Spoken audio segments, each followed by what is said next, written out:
You hear something, Peggy? Huh? Hear what? I thought I heard someone yelling, or, I don't know, a howl. Forrest, is this a joke? No, I almost swore I heard something. Oh, and here I was thinking you'd finally started to ease up. You probably just heard some cats outside. Cats? You know, 4 legs, whiskers, tails, not dogs. I know what a cat is.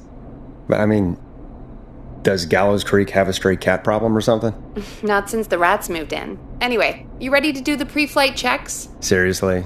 Do we have to do these checks every time? And do you have to call them that? Reggie pays us to check the equipment before each show, and he pays us to call it a pre-flight check. But if you're sure you don't want to...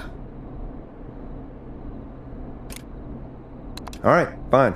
Let's get through this. Alrighty, this is your captain speaking. Really? Come on, let's have a bit of fun with it for once. Buckle in, folks. We're about to hit some tubular rents. Let's start with record playing. Okay. Grab a record, stick it on the player, and hit play. Easy.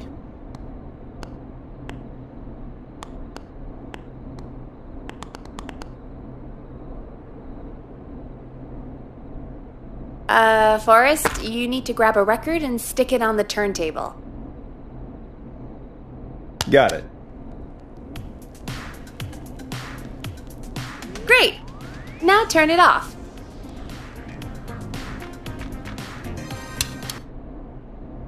Alright, up next, phone line buttons. Your captain will be waiting to take your call on line 1. Alright, Peggy. Ready for you on line 1. Who's Peggy? This is Captain Donald Key calling. Call me Don. You get it? Yeah, it's a riot. Great, and button 2 works just the same. So, let's move to the Peggy button. You mean the producer line? Like I said, the Peggy button. Press it when you need my help during the show. Is there a Peggy mute button? They haven't invented it yet. Now come on. The Peggy button is the 3rd one on the phone line. I labeled it for you. Press for Peggy. This is your brain, Forrest. Sorry I made you such an unfun turkey. I'm a turkey now, am I? Okay. Are we almost done? Sound blaster next. That's an easy one. There we go. Always good for a cheap laugh. Alright, we're almost done. Just the volume sliders left. These should let you affect pretty much everything. But let's test it with a record. Play a record and change the volume with the music slider. Alright. Seems to be all working. We done, Captain? We sure are. Coming in for landing. Local time? Should not encourage you. I knew you had a fun side. It's my fun side that gets me in trouble. Now, let's get the show started. After your introduction, our first segment is Guess That Scream. I thought that was a joke. Nope, and don't blame me for this one. It's Reggie all the way, and he demands we do it tonight. Okay, Forrest, shut the music off. Okay, you're live in 3, 2... 189.16. Good evening, Gallows Creek. This is your host, Forrest Nash, and you're listening to 189.16, The Scream. Before we start taking your calls tonight on Gallows Creek's only late-night phone-in talk show, I need to let you know about a special competition we have for you this evening. Guess That Scream. This is actually one of the station manager's better ideas. Here's how it works. I'm gonna play you a scream, then you call and... guess that scream. We need you to guess why they're screaming. Did they stub their toe, saw off a finger, or discover the corpse of a loved one? That's good. Now, Forrest, hit them with the tape. We'll play that scream in just a second. Listen close, and then call in to guess that scream. Peggy, what do you mean play the tape? I used to have a tape guy do that for me. You're not in Chicago anymore, Forrest. Here in Gallows Creek, you get to be your own tape guy. Come on, I gave it to you yesterday. Forrest, you do have the tape right. You knew we were doing this tonight. Peggy, let's be real. Guess That Scream is a terrible idea. No, I don't have the tape. It may be a stupid idea, but that doesn't mean it can't be fun.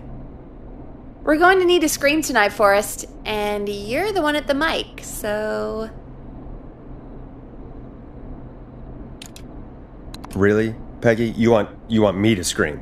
You know this show depends on my golden voice, right? Come on, Forrest, just do it. That's enough dead air already. Just think of a scream and let it rip. Oh, God. Sorry about that. I'm back. Had to step away there for a second. Listen close, and then call in to Guess That Scream.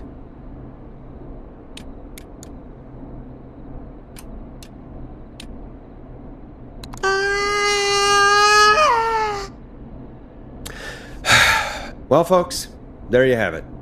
Call in with your guesses, and if you get it right, you could win 2 tickets to the amazing Maze and 1 free fried dough. Fried dough? Just call in at 555-239-KFAM with your guess. Now, here's some music while you get dialing.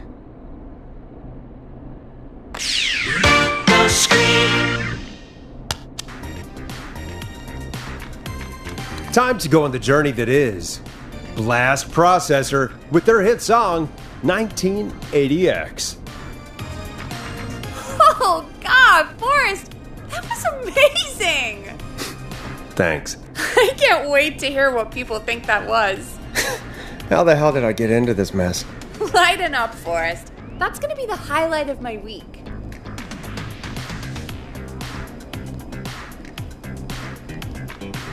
Oh, Forrest, there's a call coming in. Time to turn the music off.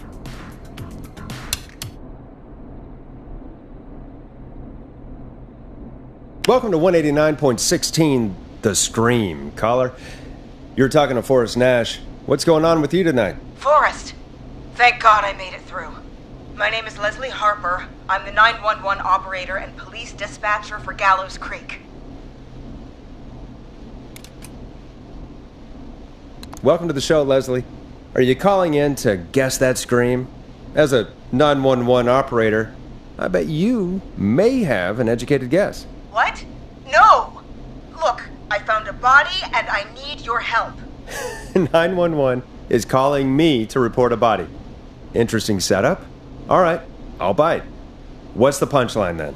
Forrest, I recognize her voice. I'm pretty sure that actually is our 911 operator.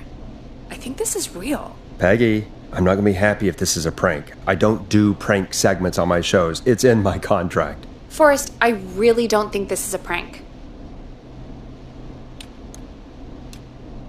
Leslie, if you're telling the truth, you should report this to the sheriff. What was his name? Sheriff Andrews or whatever? I'm at the sheriff's office right now. Wait, what? Sheriff Matthews is dead. What? Sheriff Matthews is dead? I couldn't get any response from the department. That's never happened before, so I came to the station and I found him. Oh, God, poor Sheriff Matthews. Do you know what happened to him? Someone got him. Someone got up very close and I really don't want to say what they did to him. Did he fight back? I don't know. I think he tried. He's surrounded by bullet casings. I think he tried to shoot at whoever it was, but...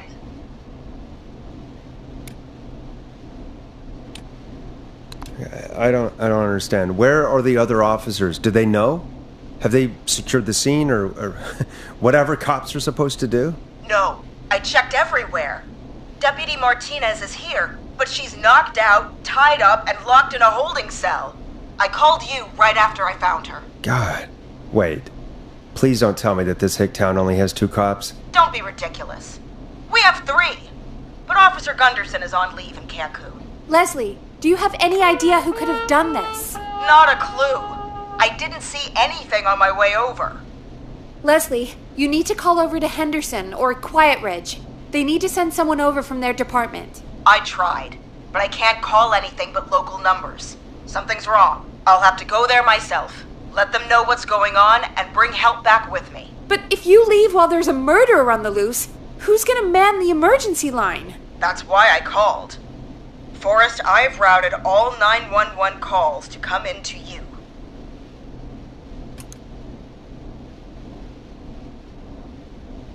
No, I'm sorry, but this is a terrible idea. What on earth made you think to do that? You're the only person with experience manning a phone line around here. You're the only person equipped for the job. Besides, there are lots of transferable skills between the two. It's like an interview. You ask questions to get information you can use. Keep people talking, you know? Guide the conversation and know when to jump in. You do know that I'm so good at interviews, they sent me from Chicago to Gallows Creek, right? So I've heard. But that doesn't matter. And besides, there are two of you. You can talk to each other, discuss ideas, work together.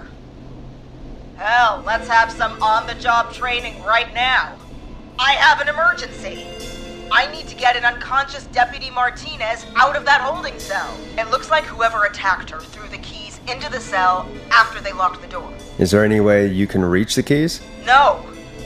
There aren't any bars to the cell, and the door itself only has a food tray slot. And that's too narrow for me to reach through. There's gotta be another way in.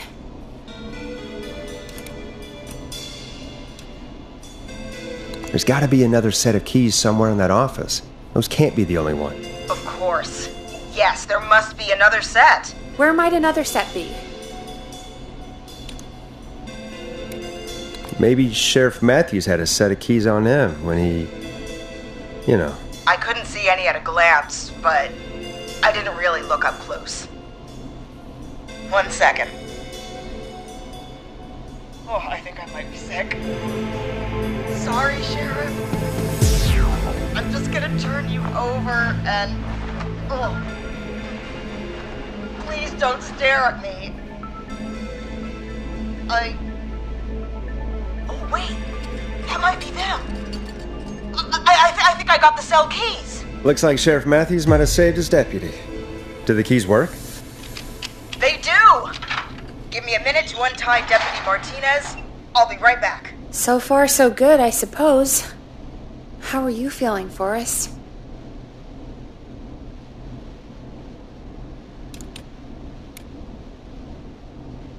Yeah, that seemed to go okay. Maybe Leslie was right. Maybe we can handle this 911 business. That's the spirit, Forrest. I think you're right. Though, I have to say, I really hope this is the only call like this we get. Same. Come on, Martinez. There we go. Just gonna sit you in your office chair. We'll head to my car in a minute. I'm back. Deputy Martinez is still out cold. I'm taking her in the car with me to get help in Henderson. If the killer came back now, Martinez would be a sitting duck.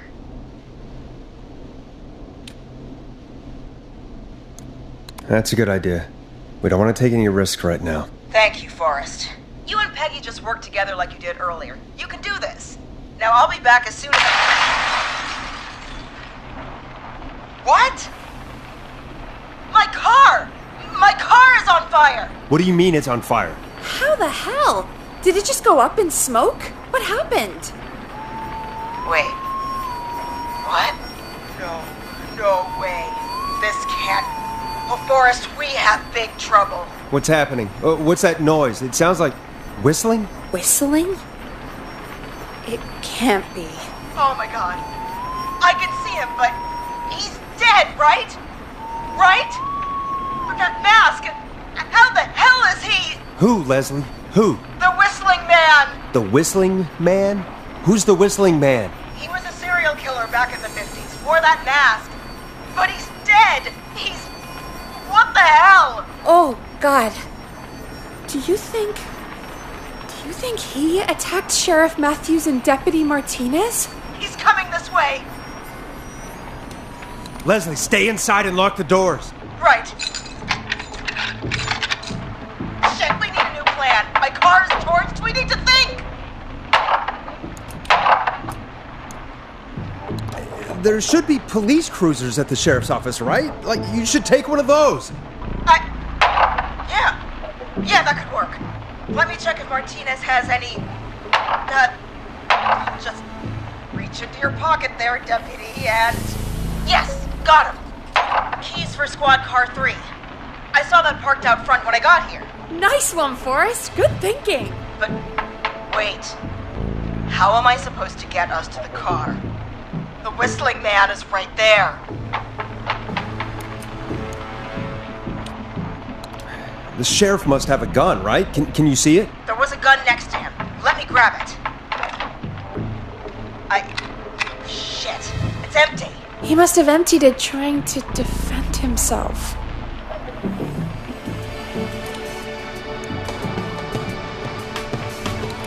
Are there any other weapons lying around that you could use? I didn't see anything earlier. Let me check Deputy Martinez's belt.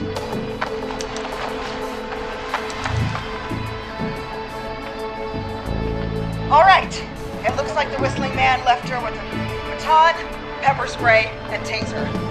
I can only hold one if I'm carrying Deputy Martinez. Which should I take? I mean, it's gotta be the taser, right? Got it. I'm just going to grab Deputy Martinez and then... Wait. Do you hear that?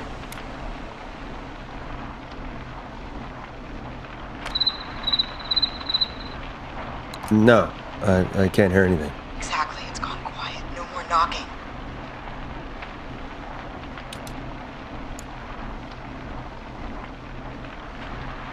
Be careful. I don't like it. Me neither. But it's an opening, and I've got to take it. Okay, Deputy Martinez, if you can hear me, it's time to move. Just lean on me. Yep, there you go. Are you sure about this, Leslie? No time like the present, right? So, here we go. Again, you're hooked into dispatch now, so I should be able to radio you when I reach the car. If I reach it. Speak to you soon. Good luck, Leslie. That's one brave woman. God, I hope she makes it through this. You know, I've got to say, this really wasn't what I expected when I came into work today. Well, they always say you have to be ready for everything in live radio. Oh, I think we've got Leslie back on the line. I'm putting the call through. Hello? Forrest? Peggy? This is Leslie. Are you there? Over. That's a big 10-4 there, good buddy. I'm guessing you made it to the car then? Sorry about the CB chat. Old habit. But yes, we made it to the car. Deputy Martinez in the passenger seat still out cold. I don't see the whistling man anywhere, and I don't plan to wait for him. So I'm going to get us moving. Jesus! God damn it! Get back! Get away from her! Leslie, what's happening? The whistling! No! Get off her, you son of a bitch! Yeah! Take that! Leslie, drive! Don't worry, Deputy Martinez. We're out of here.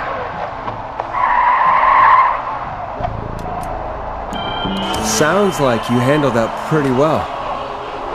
Forrest, that taser? Definitely the right call. Oh my god, I can't believe we escaped. Well done, Leslie. You saved a life. Just another day for you. Oh my god, yeah. But let me tell you, I prefer doing it from your side of the phone. Leslie, how long do you think it's going to take to get help? Gallows Creek isn't Nowheresville, but it's pretty damn close. It's going to take a while, maybe 2-3 hours each way. Slightly less if I put my foot down. You keep that pedal to the floor then. We'll see when you're back. You don't have to tell me twice. Anyway, once I'm in... I think Deputy Martinez is starting to stir. Forrest, Peggy, I've got to go.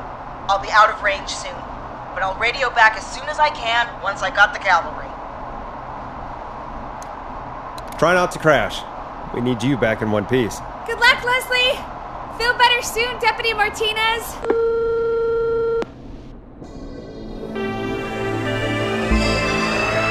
Folks, you heard it here. We've got a killer on the streets of Gallows Creek tonight.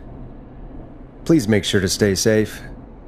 And Leslie, we're counting on you. We're going to get back to the show meanwhile. If you have anything on your mind or have any information about this Whistling Man character, then give us a call. We'll talk here on 189.16, The Scream. For now, here's another hit record for you all to enjoy.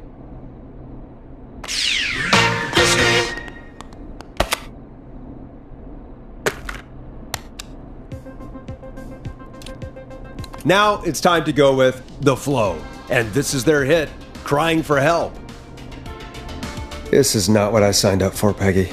This is actually insane. Did she really say it's going to take her 4 hours? This guy's going to kill half the town in 4 hours. Forrest, that's not helpful. I know, I just... Who is this Whistling Man character anyway? He was a serial killer back in the 50s. Edward Marshall Mooney. Went around in a freaky mask, whistling, and killed about 12 folks in Gallows Creek. No reason for it. No motive. He just did.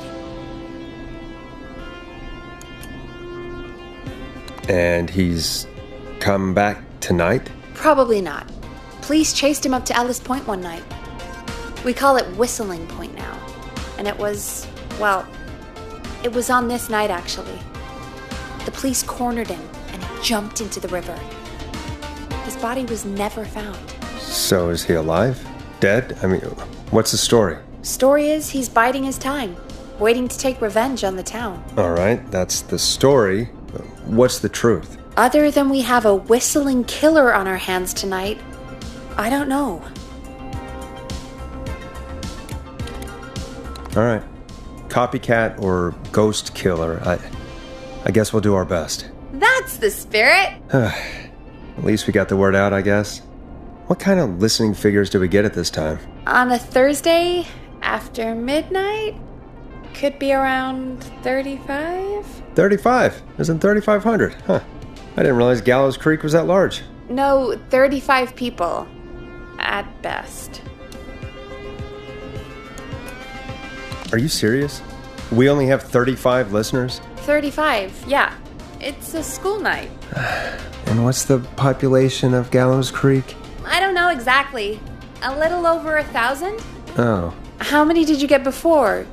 You know. Before my career exploded and I ended up on a midnight hour talk show in the town of 1,000 people? Yeah, before that. Around 5 for most shows on the low end.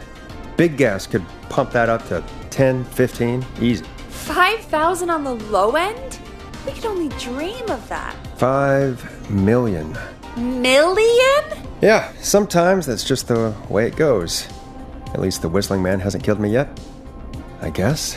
Yeah, I guess we're gonna learn a lot about perspective tonight, huh? Oh, we have a call coming in. Take it when you're ready. Okay, Forrest, shut the music off.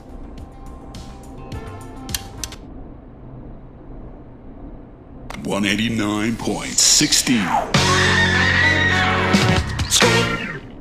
Hello, caller. You're live on 189.16, The Scream. Is everything, all right?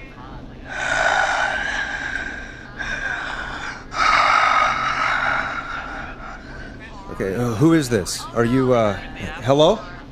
Hello?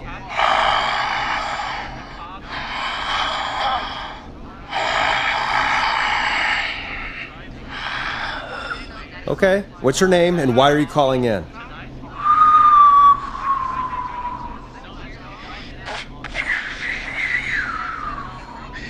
You know my name. I've come back from the dead to kill again. No one's safe.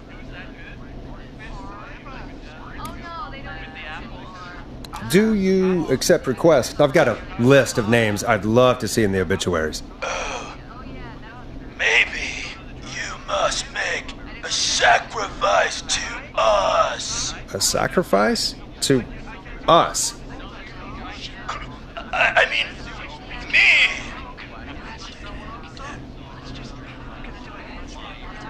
We want cheese-dusted pretzels. cheese-dusted pretzels, or I'll cut your face off! Goddamn kids. I'm cutting them off. Not yet. I want to deal with them. We also want a mega gulp! Okay, so cheese-dusted pretzels and a mega gulp behind the gas station. You got it, Whistling Man. A wise choice! See you soon, Forrest Nash! Needless to say, I won't actually be going out to the gas station to buy anything for these kids, and none of you should be going out tonight either. We've got an actual killer out there. Anyway, this next one's dedicated to all of you staying inside with your doors and windows locked.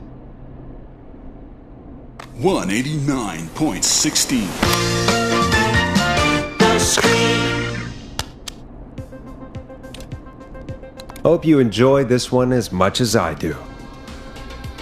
Peggy, the hell was that? Kids pretending to be a killer who right now is stalking the town? It's a thing.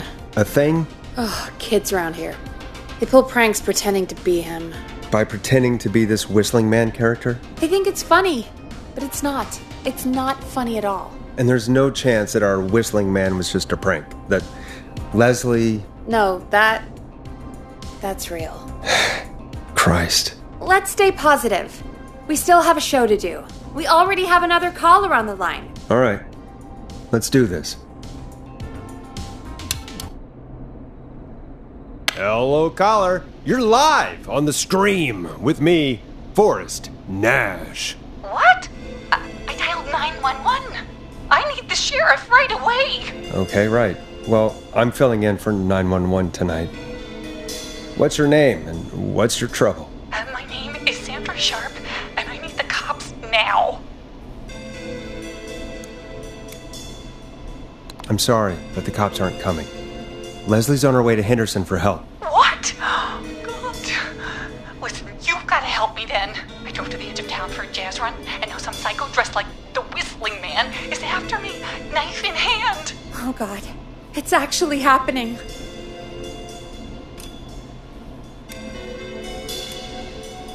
You went out for a jazz run? What is that? What is it? It's jazz running, baby. And I got my butt all the way back to my car before I got slashed. But I dropped my keys somewhere along the way. I never locked the door, at least. I've got a place to hide, but I can't get moving.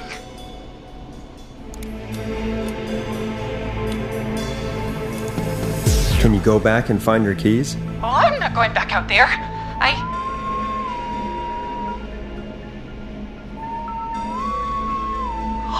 Oh, shoot. Oh, he's back. Look, I don't know a thing about cars. But I gotta start this engine without the keys. And you're gonna have to help me. Wait, I don't... If it helps, I've got a toolkit buried beneath my spare sweatbands. I'll call you back when I find it. You're listening to 189.16, The Scream. Hosted by me, Forrest Nash, your friendly neighborhood radio host, mechanic, and savior. Sit tight while the record spins, folks. This one goes out to you, Sandra. 189.16.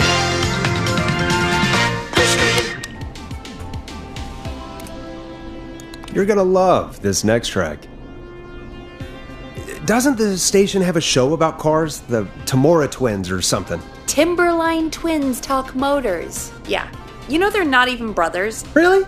They look the same, though. I know, but they're not even related. It's weird. I asked them about it once, and they got really sweaty and defensive. Anyway, go see what you can find. The offices are out the door and down the hall.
This has to be important.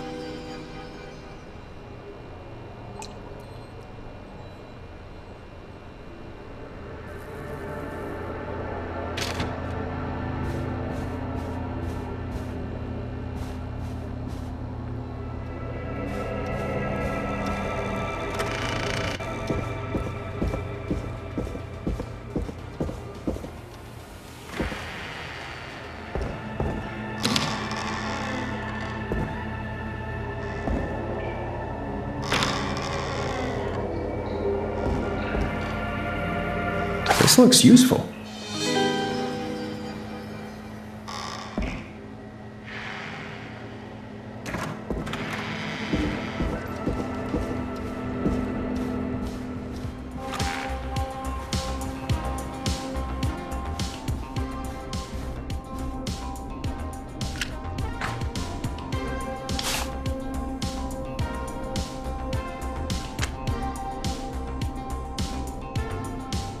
You find anything? Yeah, I found a magazine about hot wiring cars. Well, that sounds perfect.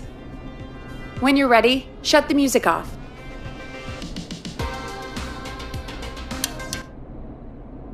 Caller on line 1. Thanks, Peggy. We're back with 189.16, The Scream. How are you holding up, Sandra? The creep's looking through the parking lot trying to find me.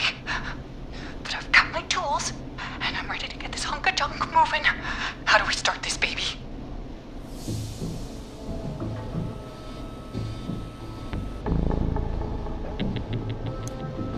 Put the screwdriver in the ignition and twist clockwise. Here goes, baby. Screwdriver's too fat to fit. What next? Unscrew the steering column. All right. Just turn. 1, 2, 1, 2. Oh, God. How long are these screws? Okay. Cover's off. Okay. There's a bunch of wires down here all paired up and... Oh, God, my heart is pumping.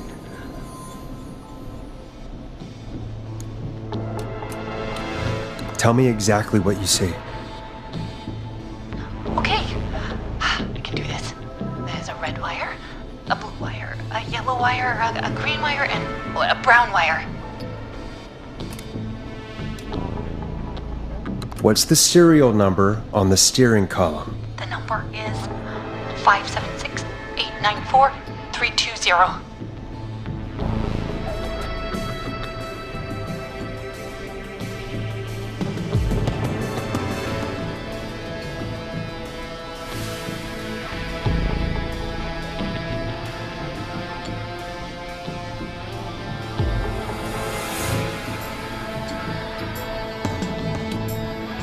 Strip and twist together the red and yellow wires. All right. We take the red and the yellow, and we twist and we turn. Oh, perfect. I also see pink and purple wire. What next?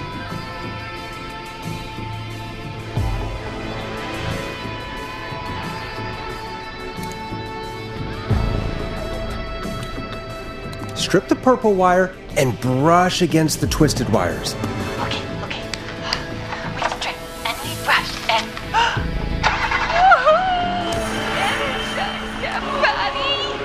Fantastic work, baby! Anytime you want to come down to the jazz studio, you get in for free!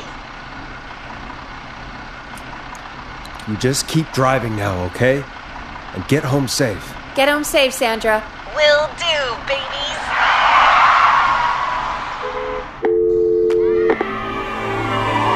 We did it, Forrest!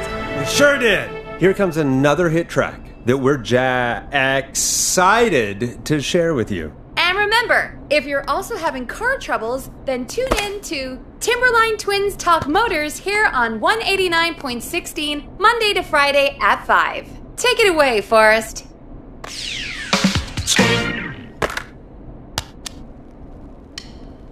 Listen in to this next track from Late Night Lurkers, if you dare. I still can't believe this is happening. Right? Like Gallows Creek didn't already have enough to worry about? What do you mean? Gallows Creek is a miserable place to live. Really? Miserable?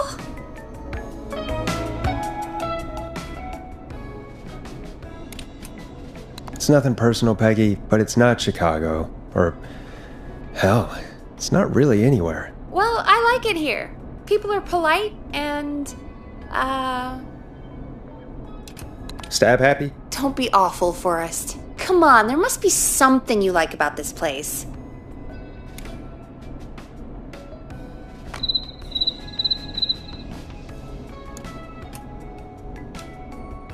I guess some folks have been okay. You're not terrible, after a while. Not terrible after a while? High praise coming from Forrest Nash. You know what I mean, Peggy. I do. It's Forrest Nash for I think you're swell. Anyway, I hope the killer is done for the night, and that Leslie gets back soon. Me too. Can we at least call off that stupid Guess the Scream contest now? Yeah, that'd probably be a good idea.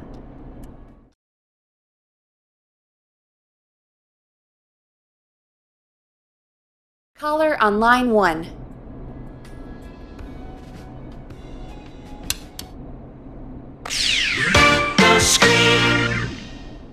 Evening, caller. This is Forrest Nash, host of 189.16, The Scream. And tonight's 911 stand-in. Hey, Forrest. My name is Brian. Brian Ponte. Brian Ponte of Ponte's Pizza.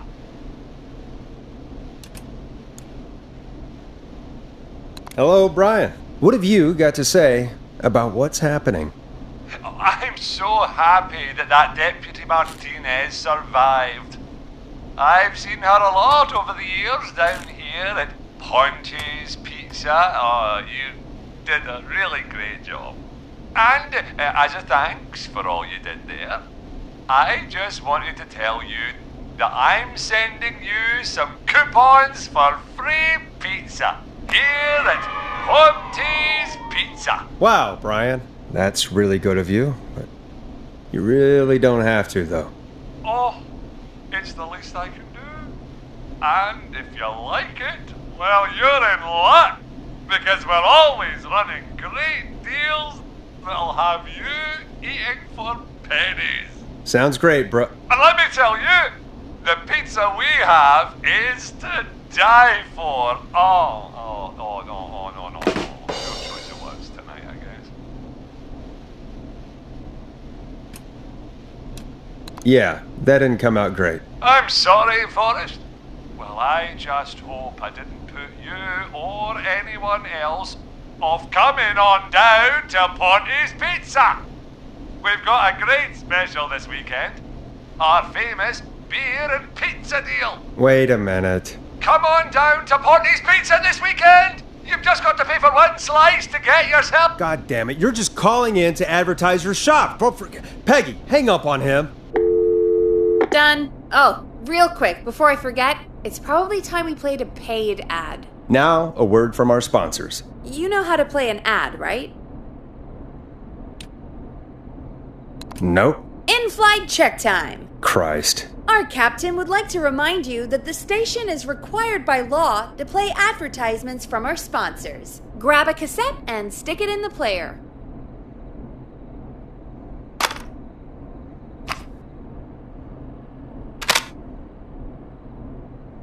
Done. Great party, man. Thanks. Can I grab another beer? Hey, sure thing. Let me grab you one out of the fridge. Oh no, we're out of beer. What am I gonna do? The party is going to be over. Fear not. A grilling spree will give you a free 6-pack of beer if Gallows High wins this Tuesday. Say what? That's right. Order a meal deal from us and you'll get a free 6-pack of beer if Gallows High wins. Free 6-pack? Righteous! You heard me. 6 beers if Gallows High wins. Sounds like you've already had enough beers. I hope we murder them. Me too, Billy. Me too.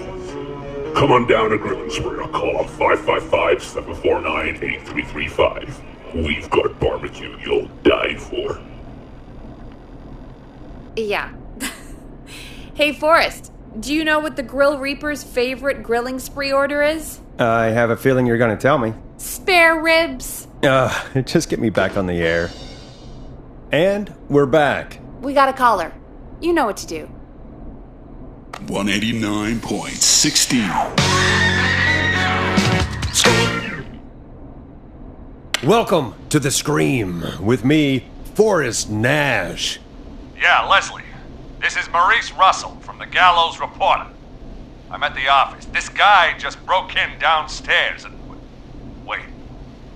Forrest Nash? I want to speak to 911. Put Leslie on. What? God, another one?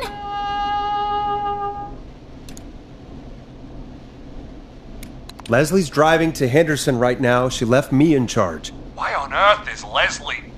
Oh, never mind. Just put me on with Sheriff Matthews. Sheriff Matthews is dead. Dead? What happened? Did you witness the incident? Are you willing to do an interview for the reporter? I can cite you as an anonymous source, if that's a concern. We're live on the air. Anything we say can and will be broadcast. Live on... Damn it. All right. There's obviously a lot more going on than I know. Yeah, there's a lot happening tonight. You said someone broke in. That's nothing to get worked up about. Some idiot kid just broke in, dressed as the Whistling Man. Teens. They get worse every year. This punk wasn't even a disappointing twinkle in his daddy's eye when Edward Marshall Mooney stalked the town. But I was there. I covered it. You don't understand. That's not a prankster. That's the Whistling Man. Of course it's not. It's a stupid kid. Every year this happens. They think it's funny. Not a big deal, old man. But they didn't live through the terror 30 years ago. Anyway, I know for a fact Edward Marshall Mooney is dead. I don't know who I'm looking at on the security monitor. But if he killed Sheriff Matthews... Where are you now? I'm in the boardroom, upstairs. We got security cameras all around the building. You can watch them on any TV set here. And there's a set in the boardroom.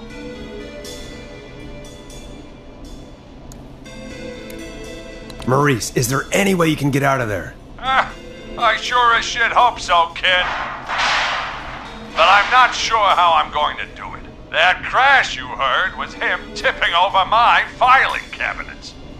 He's blocking the stairs. I'm guessing the stairs are the only way out? That's right. And it would take me a good few minutes to move those cabinets. We need to do something. But what? All we can do from here is... Forrest, I think I've got it. Why don't we call the killer? They'd have a bunch of phones set up across the office, right? In different rooms, with different extensions. So we call one of them. Draw the killer away.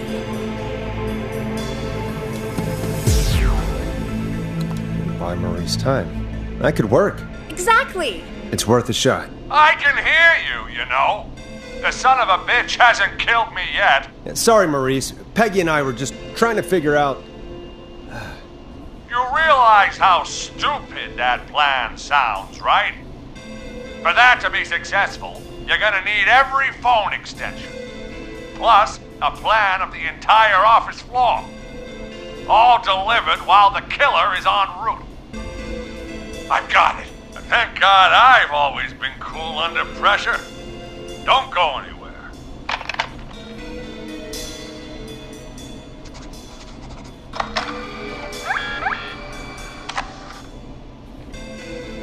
You don't think the killer got him, do you? Mr. Russell. I'm here.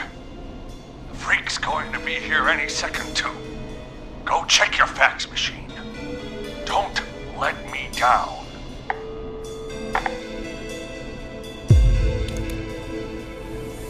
That was fast.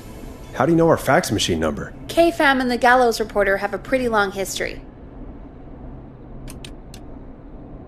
Tell me where the fax machine is again, Peggy? The fax machine's in the office on the other side of the hall. Thanks, Peggy. Be right back. Okay, go to the office on the other end of the hall, grab the fax from the machine. Easy.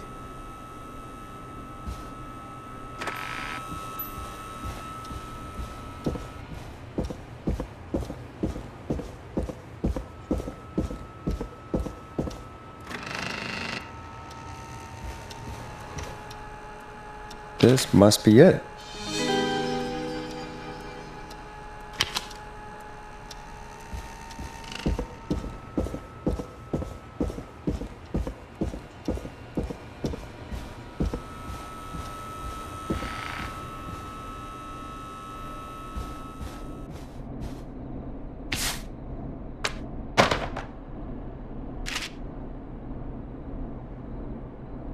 Hey, did you get the fax? Yes, I have. Mr. Russell, you still with us? I am. You get my fax? Yeah, I got it right here. Good. I knew you could at least manage that. Okay, folks, we're back on the line with Maurice. Let's see if we can help him avoid the Whistling Man. Here's the situation. The Whistling Man searched every room in the hall leading up to the boardroom. And now, he's in the office next door. It's now or never. This plan of yours better work. I'm ready on my end, Forrest. Again, we want to draw the killer away by dialing an extension number. And then move Maurice somewhere safe. So, what extension should I call?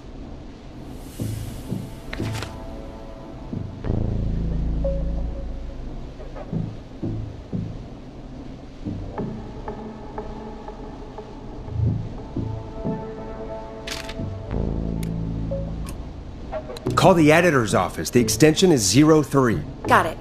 I'll put the call through when you're ready. All right, Nash. Where do I need to go?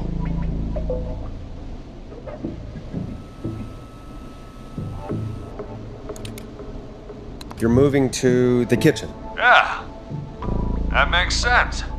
Go somewhere he's already checked. Not bad, Nash. I'm ready to place the call. Are you ready, Mr. Russell? Don't have much choice, do I? Make the call. Yes, sir. Calling now.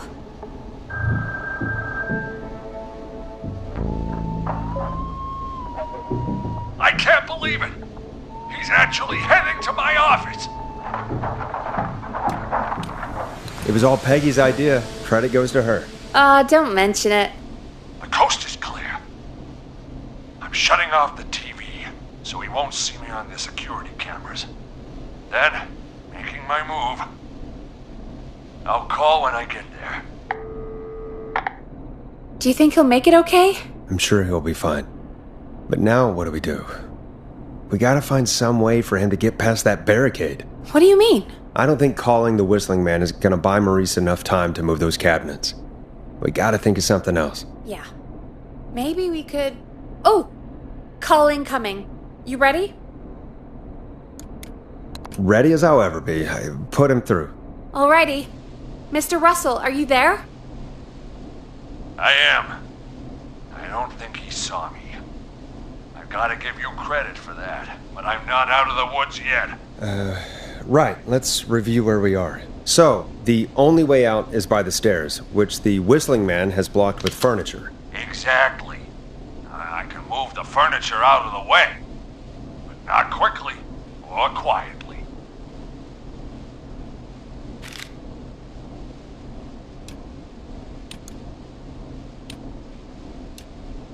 Could you lock him in a room?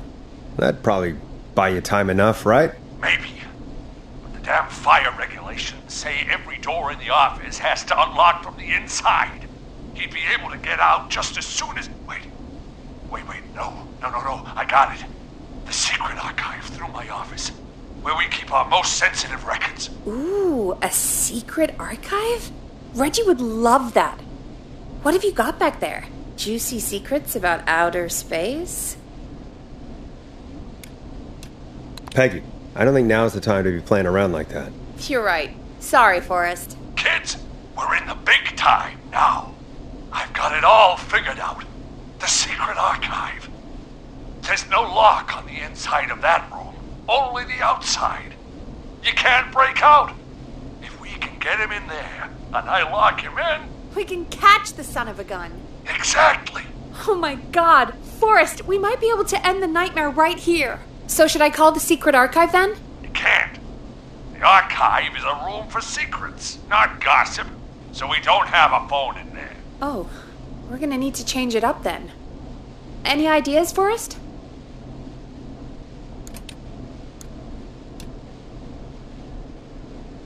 Maybe we could use a radio. There's no radio in the secret archives. Are there no radios at your offices? I don't have one in my office, but... What is it? Our sports reporter, Hopkins. He has a little portable radio he never turns off when he's here. That might be what we need then. Is his portable radio still there? It should be. It's what he calls his work radio. It should be in the archives, actually. I'll sneak over while our friend is still distracted with his search. I'll call you back once I've got the radio. We're gonna save him, Forrest. Heck, if this works, we might even save the whole town. We're close. Let's make it happen, Peggy. How can we fail? I mean, it's a plan with steps. Get the radio, plant it in the secret archives, lure the killer, and... Oh, call incoming from the reporter. Putting it through now. Nash, hello? Nash, are you there? I'm here. Is everything okay? I found the radio. It's right where I thought it would be. It's all coming together. I'm just gonna turn it on quickly, make sure it's still got some juice. Maurice, turn the volume down. We don't want that thing blasting just yet. Yeah, I knew that, Nash. I was just doing that when you yelled at me. The radio works! If I make it out alive, Hopkins might just get that day off he wanted. He's earned it. Let's do it for Hopkins, Forrest. Wait. Ah, God damn it. If I can't have this stupid thing turned up, how am I supposed to draw the killer? I can't be in the room when it's on, or I'm dead. You just... Oh, that's a good point. But wait, we're the radio. We can just be quiet until you're ready.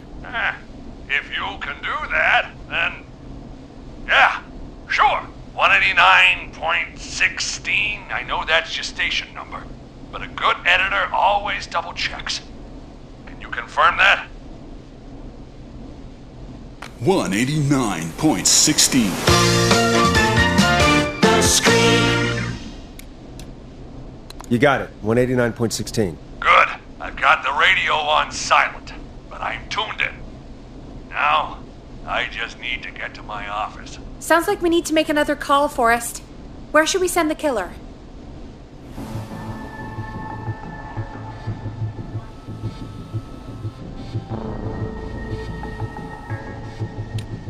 Call the boardroom. The extension is 04. That might work. The boardroom is fairly close to the editor's office, but we haven't seen the killer go there yet. Are you sure? I'm sure. Make the call. Okay, calling the boardroom now.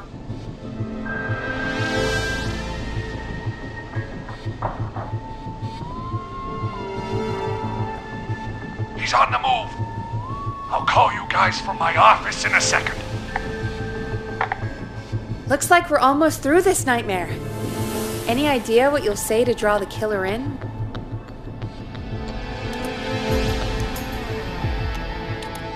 I'm gonna do my best impersonation of Maurice. I think that'll draw the killer in. What's your Mr. Russell impression? I think I gave that masked freak the slip. What a great plan this is, pal! I'll give you an A for effort. Ooh, call coming in. Here we go. I'm here. Radio set up in the secret archive. Just give me the signal, and I'll turn it all the way up. Where will you hide in the meantime? Good question. It's under my desk, but you can see under it. I've got a big cabinet, but that'll take me a second to get into. Anywhere else? Not really. There's the secret archive itself, but that's where the killer's going. I could try the cubicles, but they're pretty far away. Your judgment has kept me alive so far, Nash. What do you reckon?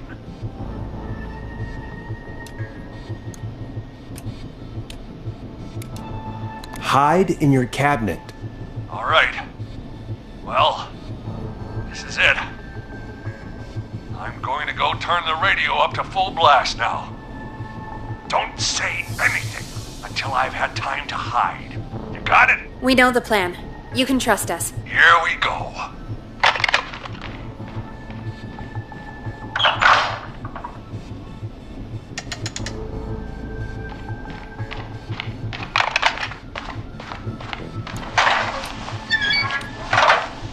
I think it should be safe now, Forrest. That's it! No more hiding! I'm a tough old man. I've been on the beat longer than you've been alive! Come on down, Whistling Man! Come and get a knuckle sandwich!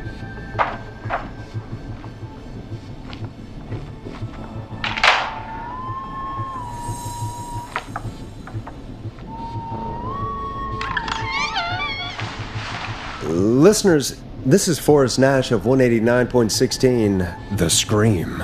And if you've just tuned in... See you in hell, kid! We've just locked up the Whistling Man. Forrest, you beautiful bastard! I can't believe that actually worked! If I'm being honest, I can't believe it either. Thank God it's over. I'll be off now. Gotta get out of here. Write up a few notes. Call a few friends. I'd feel safer waiting for the cops to come grab this freak with some company.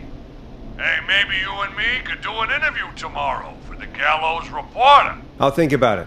Let's see what tomorrow brings. I'll take that as a yes. Talk to you soon. There we are, folks. The Whistling Man is locked up. Let's all take a deep breath. And play some killer tunes.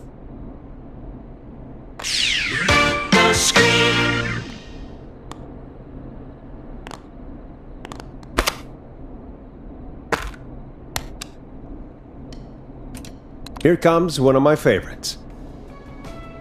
Looks like the night should be pretty easy from here on out. Right? Thank God that's over.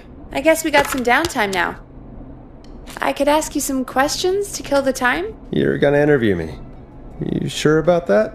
You're not so scary. Besides, we've been working together like a week now, and you're still all shrouded in mystery.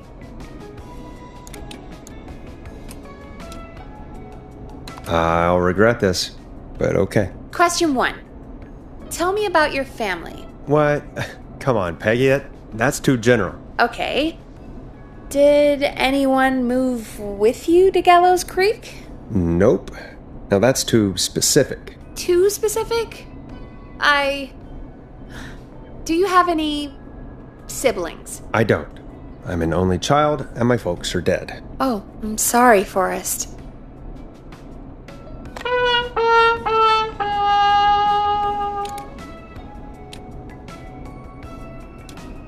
Oh, it's okay, Peggy.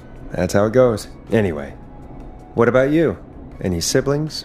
Your mom and pop still around? I thought I was asking the questions. You are. I'm just making conversation now. Oh. Well, my folks went the same way as yours.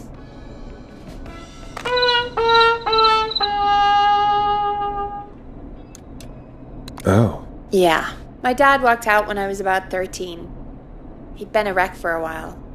Then he got himself into a wreck, and, well, that was Dad. Mom didn't take it well. She remarried pretty quick after that.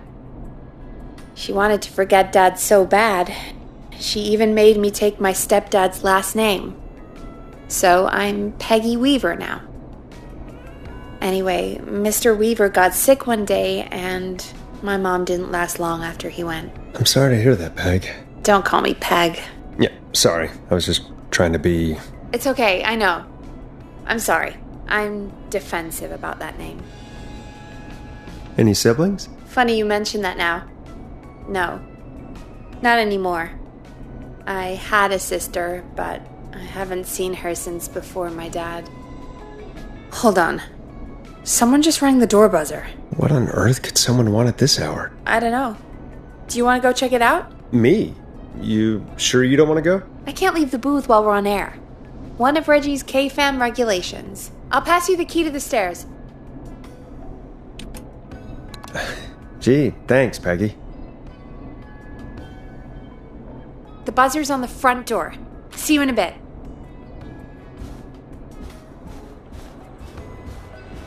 Okay, down to the first floor, then check the door.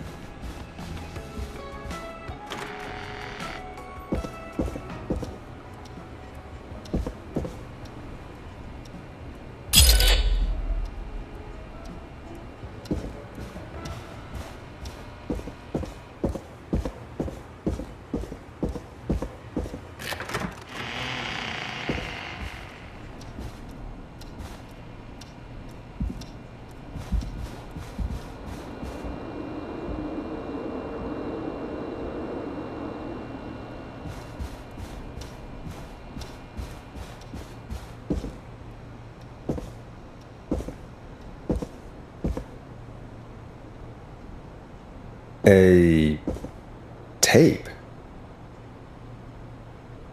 Play on air.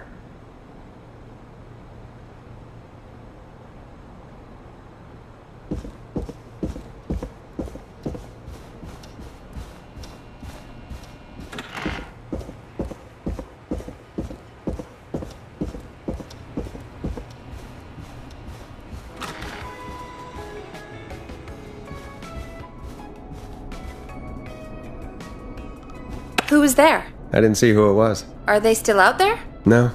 They left as soon as I went down there. They pushed a cassette through the door. It says, "Play me on air." All right. Well, turn the music off and play it.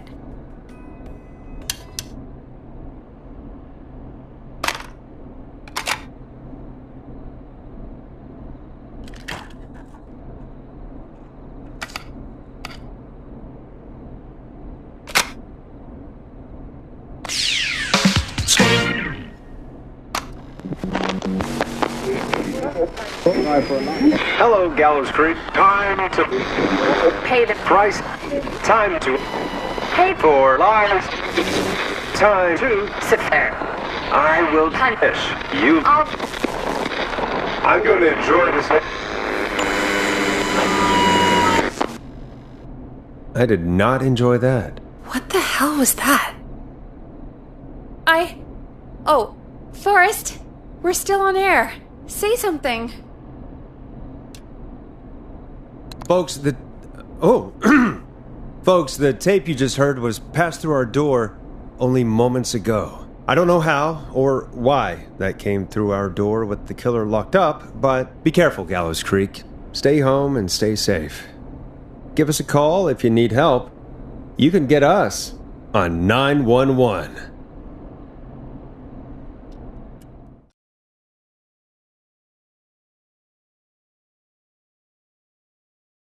Hey, we had a call come in.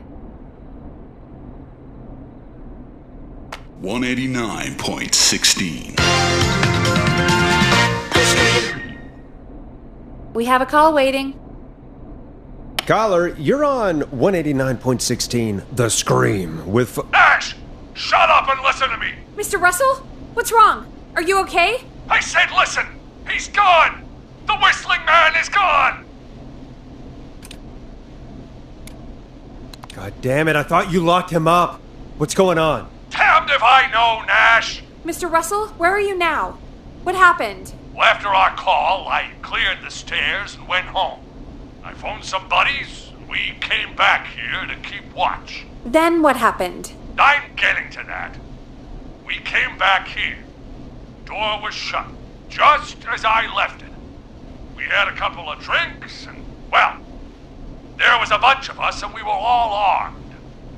They thought we could teach the freak a lesson before the cops got him. Did you let him escape? Of course we didn't. I demand you retract that accusation.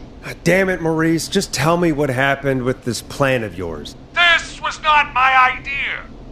The guys just grabbed their weapons and unlocked the door. I braced myself and... Then? Then nothing. The room was empty. The door was still locked. How the hell did he get out? Are you sure it was still locked? I'm telling you, it was locked. No way out of there. None. Maybe. I mean, I know it's crazy, but if he's back from the dead, then...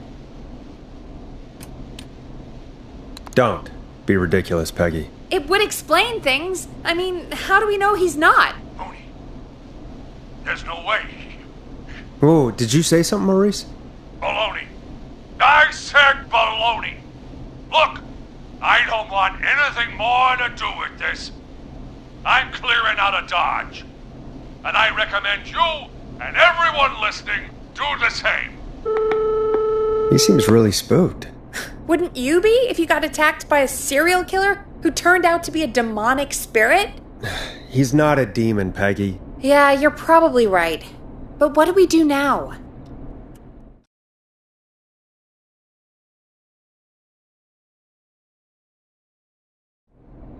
Thank you again, Mrs. Mackenzie, for the helpful tip. The bagger at the grocery store cannot whistle. We'll remove her from the suspect list. Let's go to a break. I need you for a second. All right, folks. We need to take a quick break. This one's for all those folks out there keeping the hatches battened. 189.16.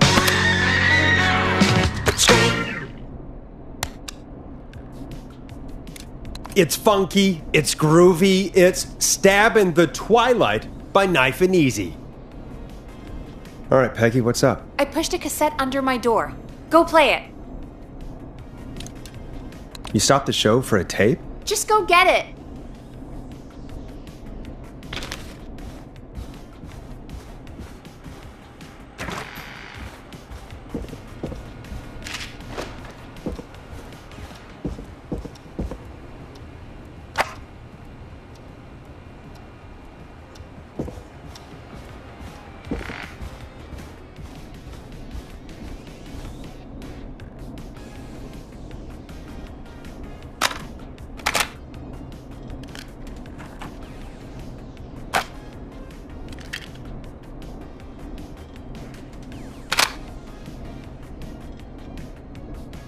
Or try your call again. Straight to voicemail? My God. Are there any professionals at KFAM? This is Gina Franklin. I'm calling because your backwater station has not honored our agreement. We gave you Mr. Snatcher's newest single, the kind of honor you've never had and probably never will again. And we've still not received any information about when you're fitting it into your busy programming. I'll be frank, I didn't want you as part of this debut, but Mr. Snatcher, due to his prior friendship with Mr. Nash... Prior and current friendship, Gina. Forrest Nash, you alright? Don't worry about Gina, you know how she is. But yeah, can't wait for you to hear the new single, man. I think Final Breath is my best work yet. I really hope you and your listeners like it. And man, if you ever find your way this side of the pond, let me know. We'll have to catch up.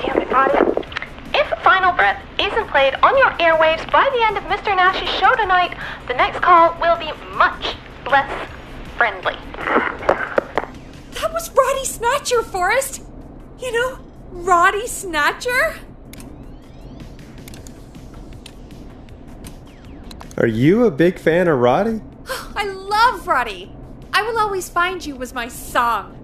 I wish we still had it in rotation.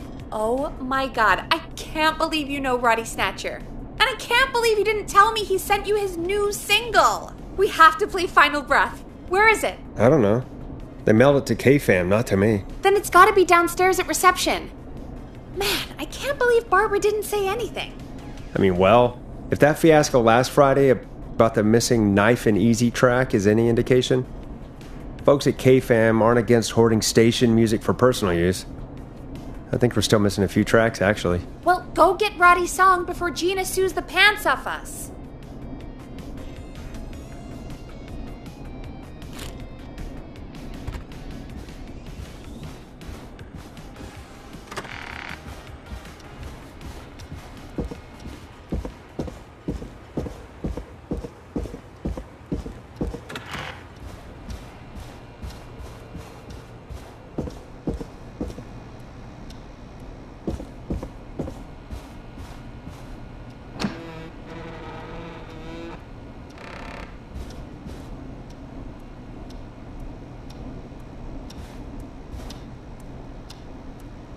This must be it.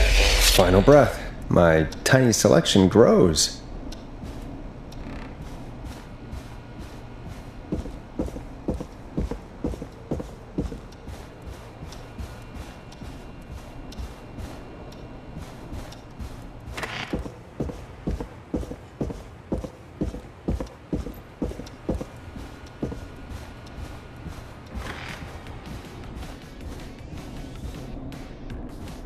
Hey, did you get it? Got it. Let's get this on the air. Ah! Gallows Creek. I'm pleased to say we're in for a much-needed treat. Up next, courtesy of the British sensation himself, is a track you won't hear everywhere. Here's Final Breath by Roddy Snatcher. 189.16. The Scream.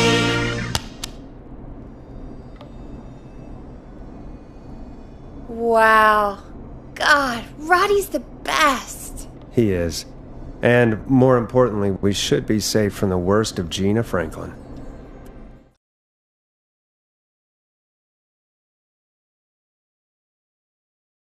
I think that's every time I've seen him live. Peggy, you just talked through the whole song. Oh, whoops. It's okay. I can just play it on loop later. Oh, shoot. I just noticed we have a caller waiting. I really hope it's nothing serious.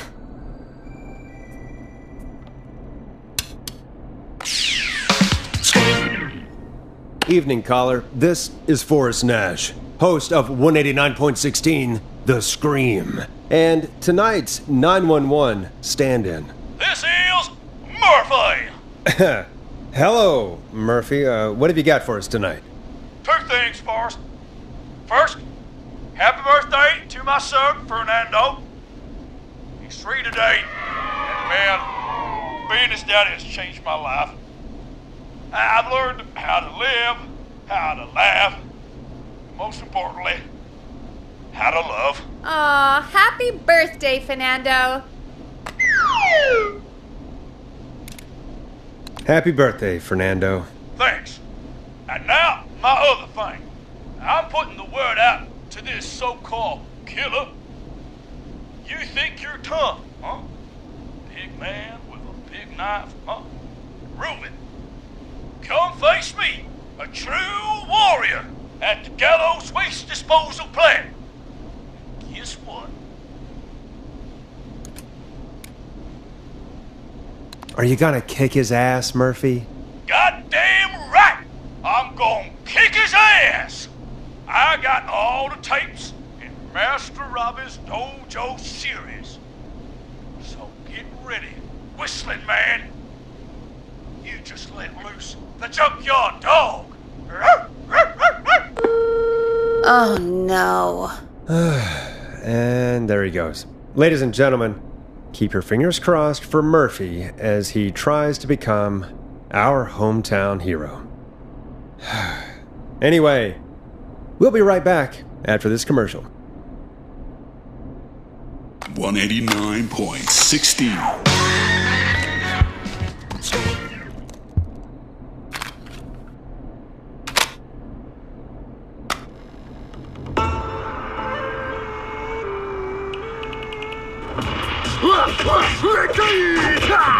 Do you seek ancient wisdom? Do you want to double your power? Are you ready to unlock your inner warrior for only $24.99? Then step into Master Robbie's deadly dojo of Kung Ra-Te and receive direct by video warrior instruction from me, Master Robbie.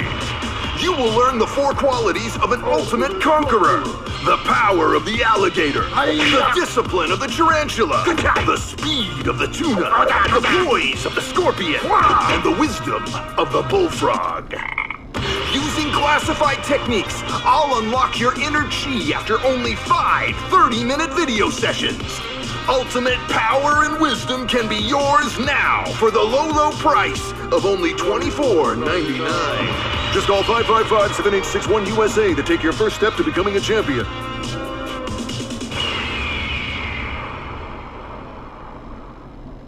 Never forget the element of surprise! If you buy today, you'll receive 2 additional VHS tapes, the tornado technique and karate lovemaking. Call today! Do people really buy this kind of thing? Don't pretend like you're not interested. I mean, I wouldn't buy them, but I might watch them, I guess.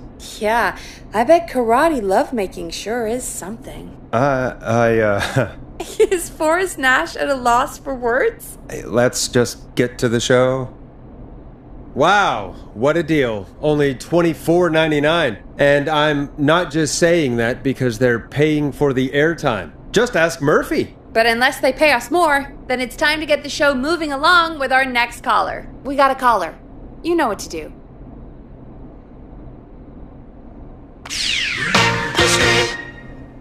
Hello, caller. You're live on The Scream with me, Forrest Nash.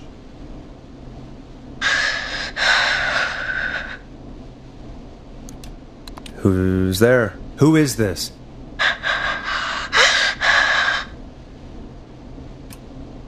Are you okay? Do you need help? Forrest? He called me? That horrible whistling down the phone. He's coming for me? Jesus. Okay, listen, caller. Don't panic. We've done this a few times now. We can help you. A few times already? So, you saved them, or? We sure did. You're in safe hands. Okay. We're gonna help you. Can you tell me your name, caller? I'm Dr. Sullivan. Virginia. Sorry. Take some deep breaths, Virginia. You're gonna be okay. Please don't let me die. I won't. Just calm down. Tell me where you are right now. What's your address? Oh, God.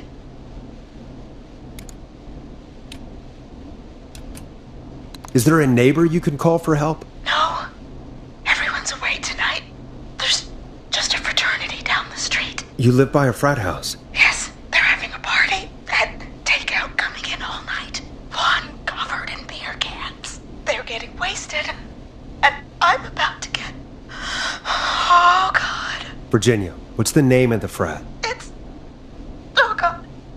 I can't think. I can't. Any idea what the frat might be, Peggy? If I knew where she was, I might know, but...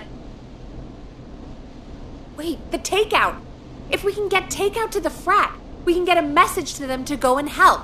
Virginia, who did they order takeout from? I don't know. Come on, Virginia. Try to remember. I can't do this. Well, folks, seems like our Virginia hung up. While we try to figure out what takeout to order, here's some music for your own midnight snacks.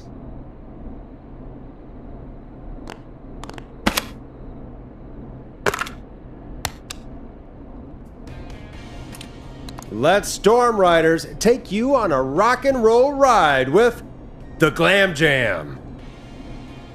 Peggy, what places do takeout in Gallows Creek? Off the top of my head? Well... There's the barbecue place, Grilling Spree, and you can order from Chalupa Cabras. Oh, and of course we have Ponte's Pizza. That's it, I think. That's it? Gallows Creek only has 3 places? You know, Forrest, just for once, I think you should be thankful that we're not in Chicago. All right. We'll call each place and ask who they deliver to tonight. That's not going to work. takeout client privilege. What? There was a lot of competition back in the day. Things got ugly. It's a long story, but what we can do is this. We figure out where the frat boys ordered from, call the takeout pretending to be from the frat, place an order, and include a note asking them to call the station. There's no other way, is there? Not that I can see. Well, let's not waste any time then. That's the spirit. You got any suggestions on where to look? Check the offices for anything food related, and maybe the kitchen downstairs. You'll need a key for that. I'll just slide it under my door now. Thanks, Peggy. God, where to start? What would make me order from somewhere if I were a partying frat boy? We have a food critic, right? Chad or Brad or... I'll just have to look around.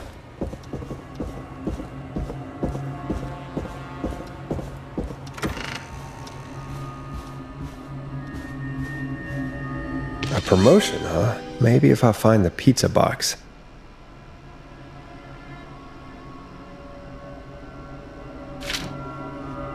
Chalupa Cabra.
Rooting through trash.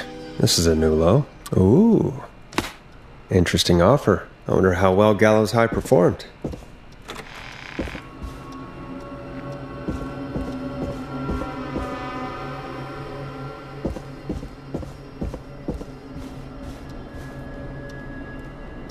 Go Gallows High, I guess.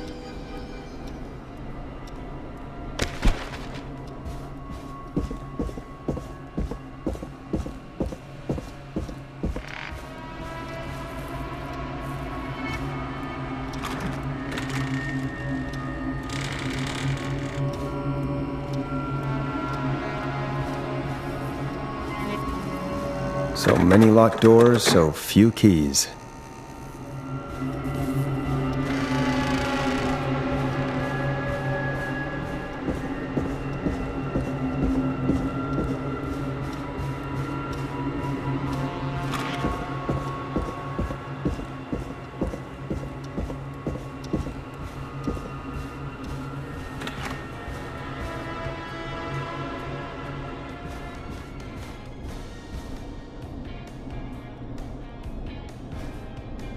Hey, find anything useful?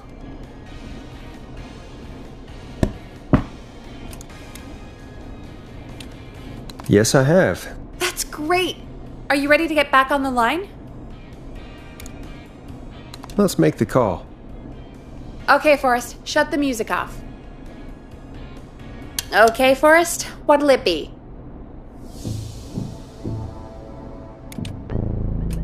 Call Ponte's Pizza.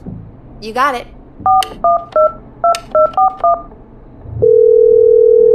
Ponte's Pizza is on the line. Ponte's Pizza. May I take your order? Hey, dude. What's going on? May I take your order? I need some garlic bread. I need the bread! Can do. Where do you want that delivered? Same place as before, you know. The frat house. Got it. and we'll have that over to you right away. Oh, and one more thing. Can you add a note to the order that says to call K-Fam? K-Fam? Oh, consider it done. The folks at K-Fam are huge fans of Ponty's Pizza, you know. I should really call them and let them know. And now we wait. We should put a song on. Agreed. This one goes out to our delivery workers. 189.16.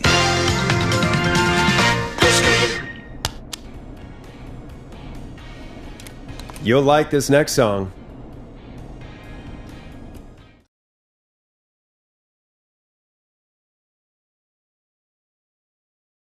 Which of the takeout places would you order from? To save Virginia? No, where would you actually eat? Oh, I mean, they're all pretty equal.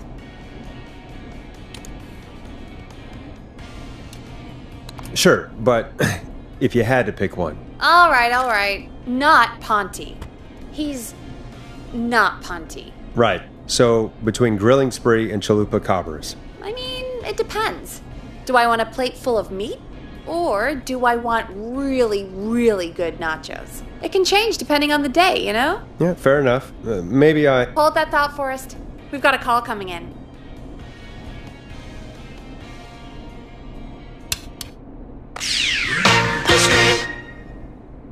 Hello, caller. You're live on the stream with me, Forrest Nash. Hey, this is Fratman Plunker. We got some garlic bread and a note to call this number. Yes. Plunker, this is Forrest Nash from 189.16, The Scream. And... Is this Goose? Oh, man. It's totally you, isn't it, Goose? This is such a Goose prank. Plunker, this is an emergency. Nice try, Goose. I may be drunk, but I'm no... Listen, I need you to... Goose, come get beer. Your brothers are waiting for you. I'm not Goose. How can I prove this to you? Let me get a second opinion on this. Norman the Barbarian! What do you think? Great idea. Norman the Barbarian says only the regular man can control it. So, play us the flow. Wait, really? What? The flow? Norman the Barbarian demands it. Okay. I'll play the damn song.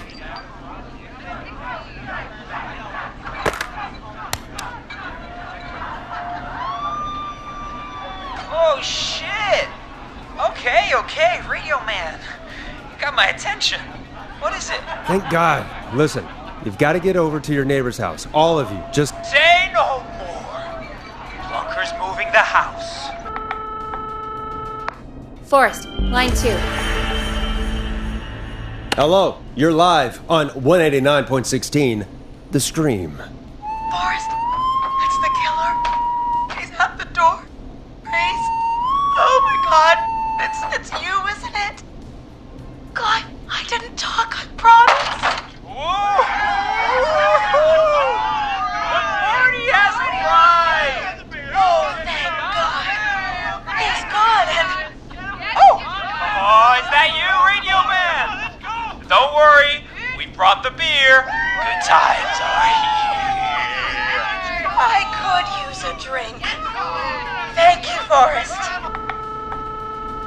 You're welcome, Virginia. And thank you to Plunker and his fraternity brothers. Some heroes wear capes. Some wear sheets as togas.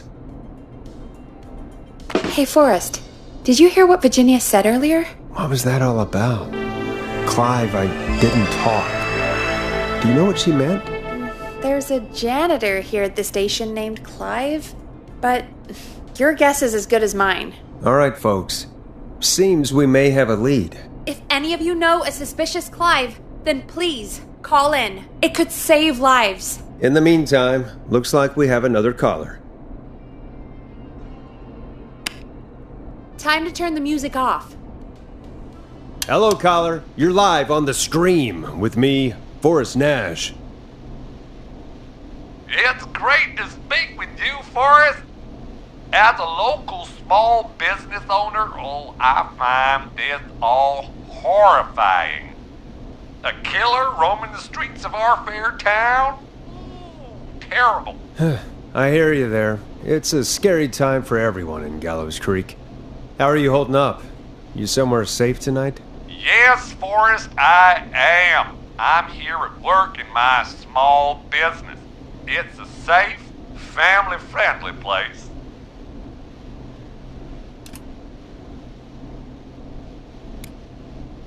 Oh, what small business do you own? Oh, well, I'm not really big on promotion, but since you asked, it's Ponty's Pizza! The best and only pizza place in town! Come on down and get yourself a cracking deal on our 2-for-1... God damn it, Ponty, no! No free ads!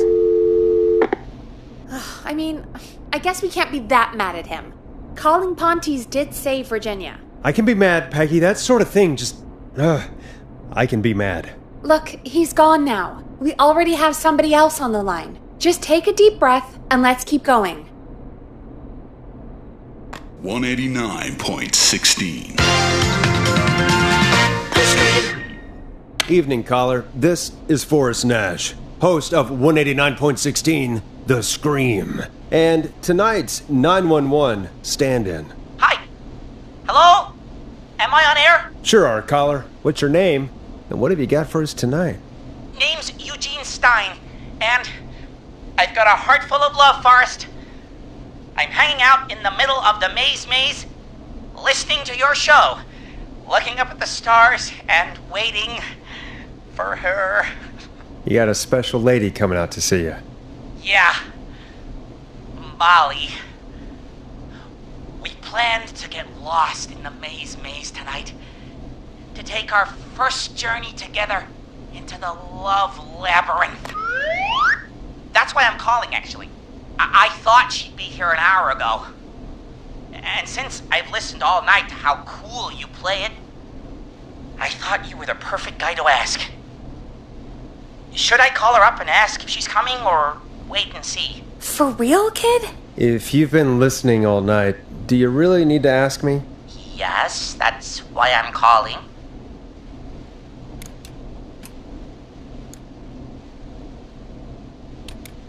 Eugene, you really need to go home to your parents. My parents are dead, actually. But, Oh, jeez. yeah, I guess it's not the night. Hang on. I hear some rustling.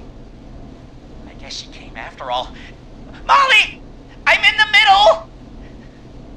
It'll take a little while to get here, but, thanks again, Forrest. It's been good talking.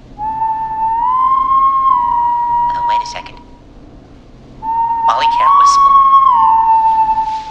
No, this is supposed to be the best night of my life! Not the worst. Eugene, do you know the way out? It wouldn't be the maze if he could just remember the way, Forrest. She's right! Listen, Eugene, breathe, hide, and call back in a minute. We'll get you out. I'll do it for Molly. But please, hurry. Well, listeners, while Peggy and I deliberate, here's a track for all you lovers out there.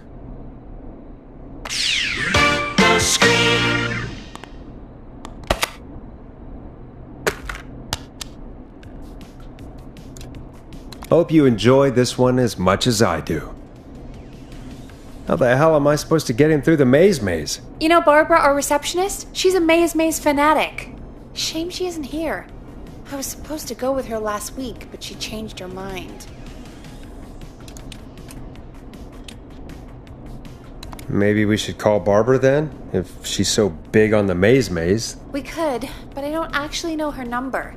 But she probably has maze stuff somewhere. Go and see what you can find. That'll hopefully be enough. Which one is Barbara again? Barbara! You know, Barbara! Forrest, I've seen you speak to her. Help me out, Peggy. She's the receptionist. Sits at reception, never does any work because she's talking to Brad all day.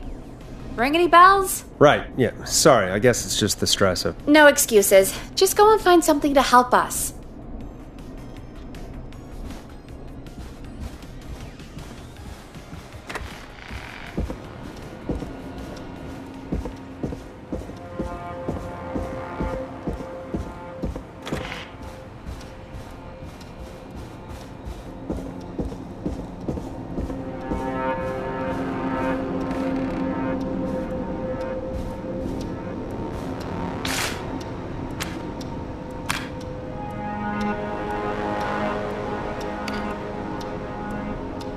Bingo. Here's what I was looking for.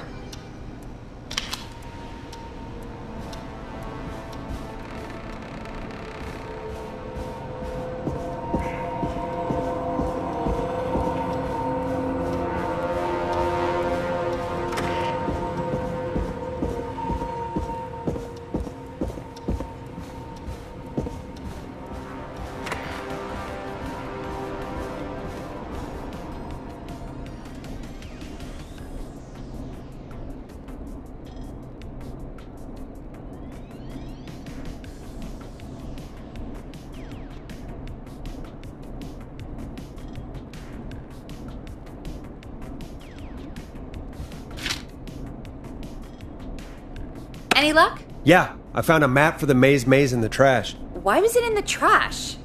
Never mind. It doesn't matter right now. That's a question for Barbara later. Eugene called while you were away. He's on line 1.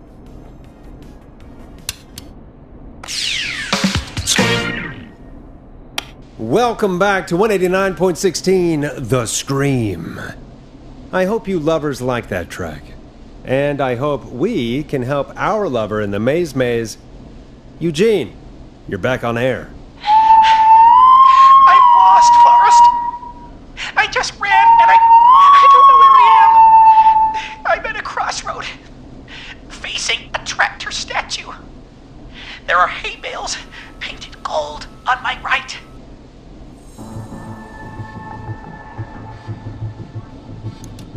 Go left.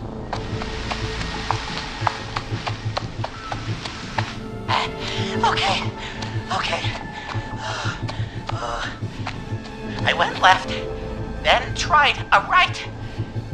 I have a pig statue in front of me and a creepy rocking horse on my left.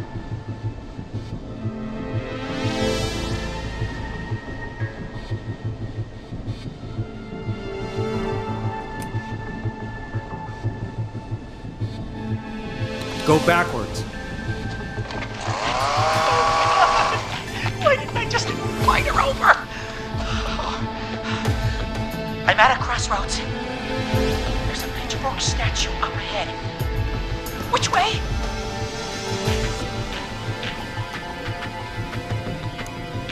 Go left. Oh, this wasn't how tonight was meant to go. I just wanted some love.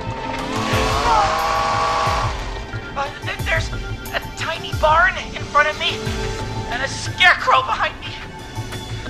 Nothing to my sides.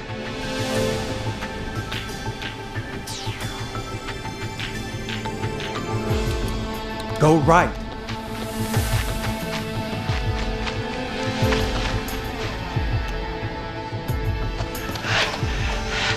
I can't run much more. I just passed a corn silo. Didn't see anything else.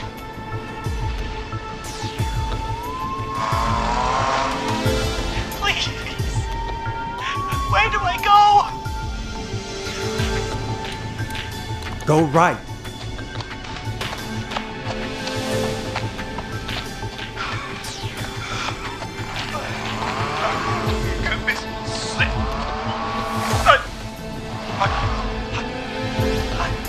I'm out.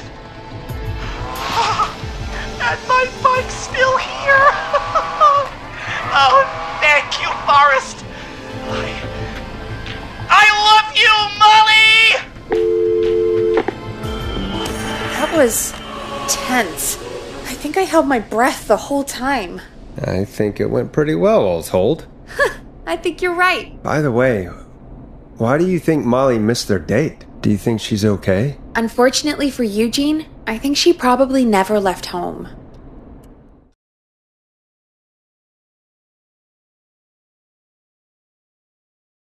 And thank you for calling in, Mr. Walton. We'll make sure to add the town librarian to our list of suspicious Clives. Remember, report a Clive to stay alive. Next caller is up, Forrest, so take it away.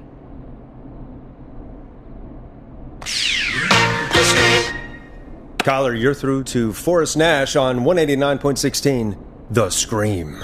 Hey, wonderful show tonight, Forrest. Well, that's kind of you to say. Thank you. What's your name, caller? You can call me Dawn. Could you play my tune, Forrest? Your tune. Sure. Long Ride Home. That old song. Sure. We got it. I think I played it the other day. Thanks. It'll be good to hear it again. All right, folks. Coming up is that old classic. Forrest, I don't think you're gonna find that song. What do you mean? I played it a few nights ago. I know, but, we don't have it anymore. What are you talking about? I threw it away. You threw it in the trash? No, I threw it out the window earlier today. Peggy, that's a bit extreme, isn't it? Brad was annoying me all afternoon. He played it on repeat because he knows I don't like it. So I grabbed it and threw it right out of one of the office windows. Not my finest hour, but I can only take so much. For shame, Peggy. For shame. I know. Let's just play a different song. We've got more important things to think about anyway. Gotcha. Okay, folks. Here comes some unrequested music. Sorry about that, Dawn. Maybe try again tomorrow night. Sorry. 189.16. You're gonna love this next track.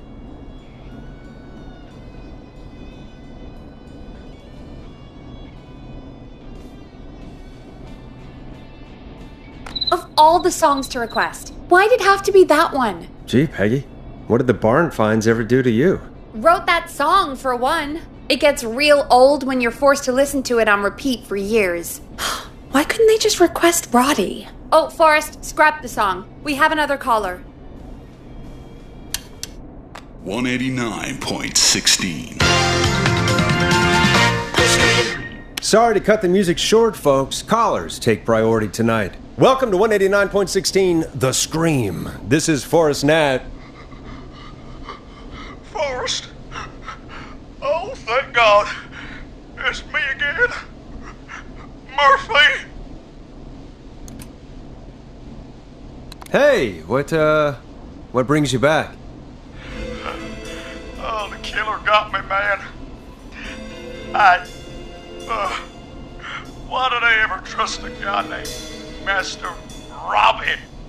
That's not important right now. Just tell me what happened. Goddamn piece of... He came to the Gallows waste disposal plant. Beat on me, man.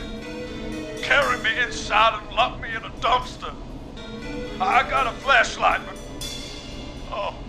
Oh, goddamn. I smell smoke. I think he started a fire. Hold on, Murphy. We'll call for help right now. You gotta hurry, man. I need someone here now or I'm gonna die.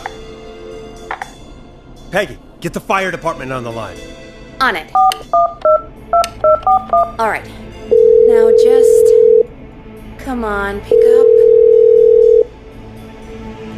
Hi. Yes, I'd like to report a fire over at the Gallows waste disposal plant. It's an emergency. What do you mean it's not operational? Why is there no backup vehicle? Oh, God damn it! Forrest, that evil son of a bitch slashed the tires on the town's only fire engine. They can't do anything. But I have a few friends who live nearby. Maybe one of them can save Murphy. Where do they live? My friend Alex lives on the corner of Haddonfield and Romero Street, and Catherine lives on the west end of Myers Lane. And there's Jericho on the east end of Myers Lane. But he's old. Really old. Okay, I'll check the map, see who would be best to do this.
All right, Forrest, who should I call? Who can help Murphy? Call Catherine. All right, give me a second.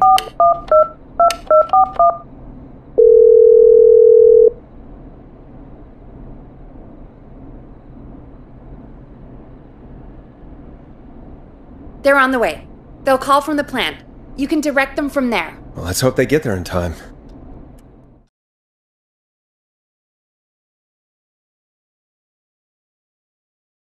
Call coming in. It's Catherine. She and Murphy are now both on the line. Hello, Catherine, are you there? What's happening at the plant? The whole damn thing is up in smoke. God damn it. I'm going in. Oh, my reception is terrible in here. God, my eyes sting.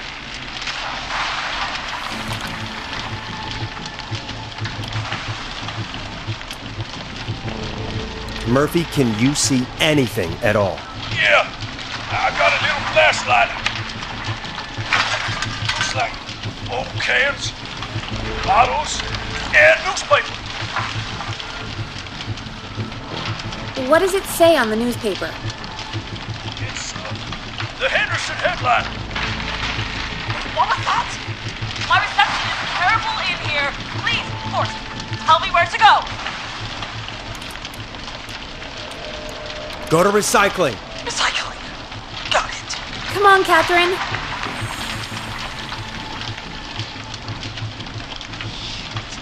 The plant's with something again. I can go shredding or crushing. Which way? Murphy, do you know what part of the plant you're in? I'm in a dumpster, man. What do you want from me?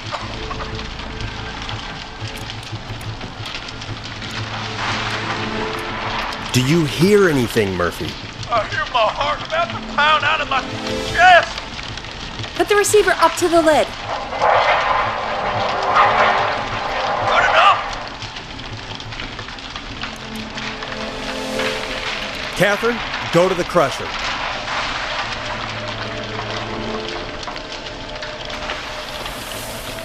Okay, it's super loud. We're almost at the lighting. There are 3 dumpsters here. One for Gallows Creek Council, Henderson Disposal, and Quiet Reach Music.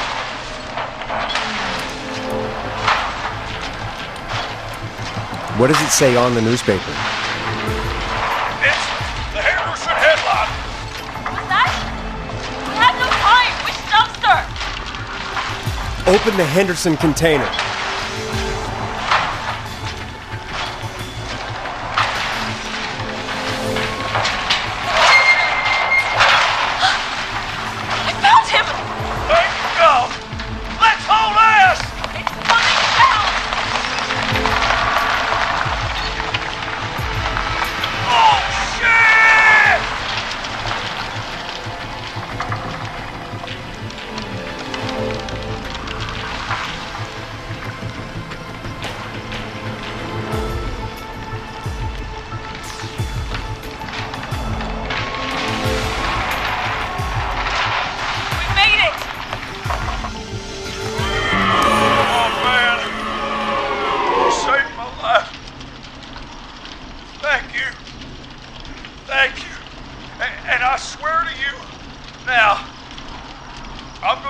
Fernando to be like you.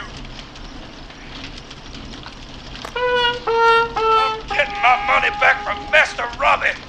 Hey, you just get home to your son, okay? Will do, Forrest. Well, folks, Gallows Creek has two folk heroes tonight, Murphy and Catherine. I'm sure their deeds won't soon be forgotten. Great job, Forrest. No time to celebrate, though. We got a caller. You know what to do. All right, folks. Another of our good citizens is on the line. Let's see what they have to say. Welcome to 189.16, The Scream, with me, your host, Forrest Nash. Forrest, Teddy Gallows Jr. here.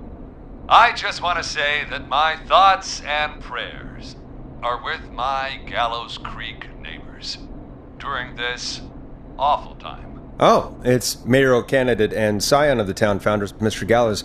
Are you in danger? We need to be a town of law and order. We need cops who have the tools and funding they need to keep us safe. Okay, Teddy. I know you're an outsider to our little town here, Forrest. But you're really stepping up to bat for us all tonight. I just want to say thank you for taking a swing for Gallows Creek. Jackass. Right. Thanks, Teddy. Now, are you... Teddy, you lowlife! This is not the time to promote your damn campaign. I just want to make sure our town is safe and prosperous. That's why the Gallows Family Factory, founded by my father, Theodore C. Gallows, God rest his soul, which employs over 200... Teddy, unless you've got an emergency, I'm cutting you off. You know what? I do have a problem. A problem that's ruining our town. You know what it is?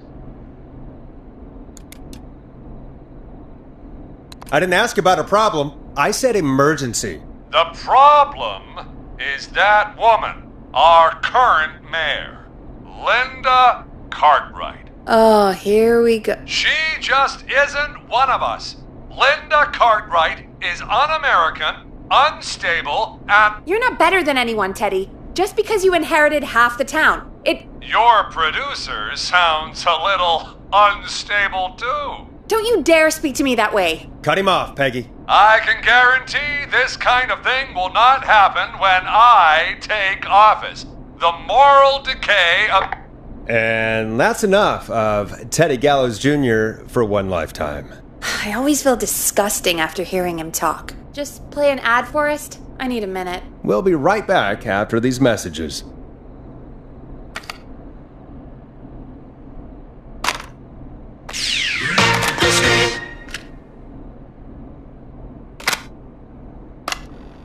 Teddy Gallows Jr. is a family man, a devout Christian, and a proud patriot.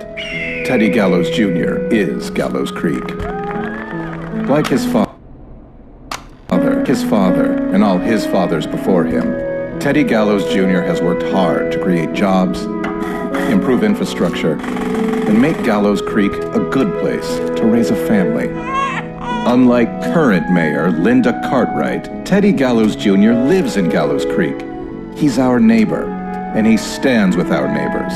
Like Sheriff Matthews, who, after years of keeping the peace, Mayor Cartwright is trying to force into early retirement.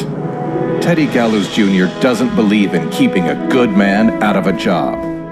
Teddy Gallows Jr. believes in the American dream. Does Linda Cartwright? Help Teddy Gallows Jr. keep Gallows Creek a good American town. Help him become mayor.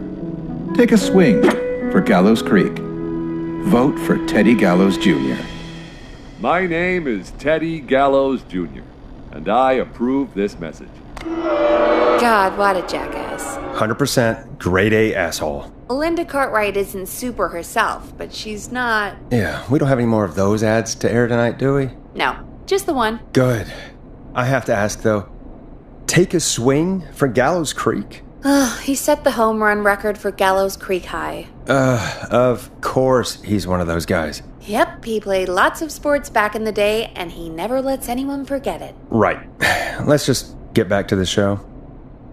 Well, folks, hearing that reminds me that every vote matters. That ad really made me want to take a swing at Teddy Gallows. You mean take a swing for Teddy Gallows? Yeah, sure. Let's find out from our next caller who's got their vote.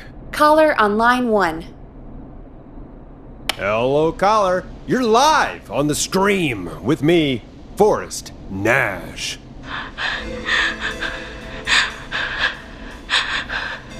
Hello, caller. Who is this? I need the police. I'm Forrest Nash. I'm standing in for 911 tonight. What's wrong? There's a guy hunting me and my friends. I think he's killed some of them already. That's him. He's just outside. I can see him from up here. God damn it. She's just a kid. Where are you? Are you somewhere safe? Oh my god. Oh my god. Stay with me, kid. Focus. I can't do this. Yes, you can. Focus. Tell me, what's your name?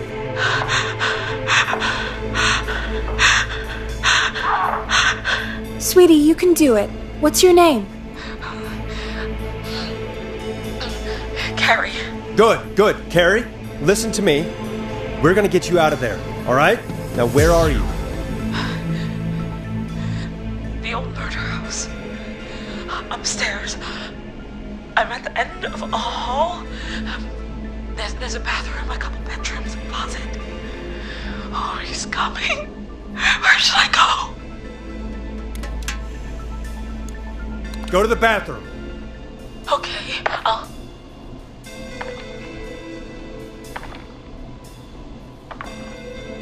He's here. He's here. He's gonna kill me. Forrest, I don't think we can... Don't move!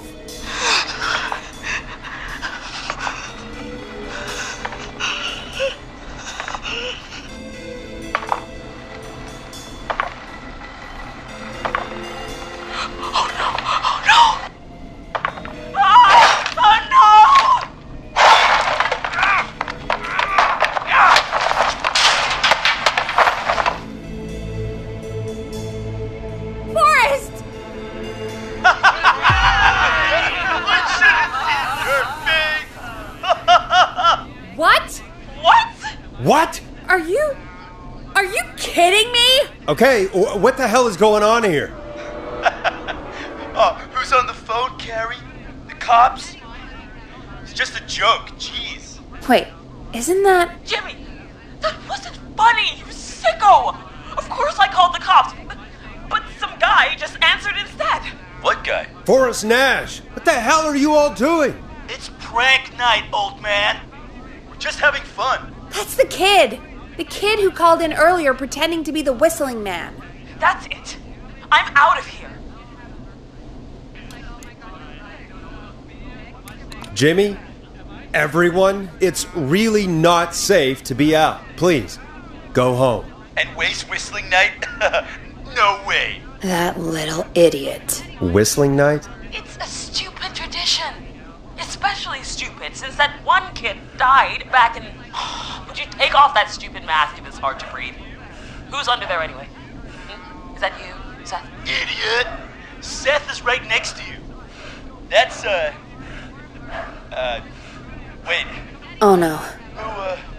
Who are you? Oh no, man!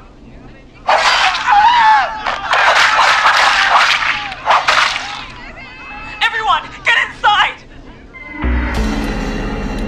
Everyone, run! You two, right the door. Scott, Heather, you barricade the back. As long as he's out there and we're in here, we're safe, right? You bought time, but not much. Forrest, we have to... Heather, I already called the cops. Forrest picked up. He's the best we're gonna get. Who is with you, Carrie? My friend, we drove out to the old murder house and... Oh, of course! The van! Who's got the keys? Jimmy had them. Jimmy.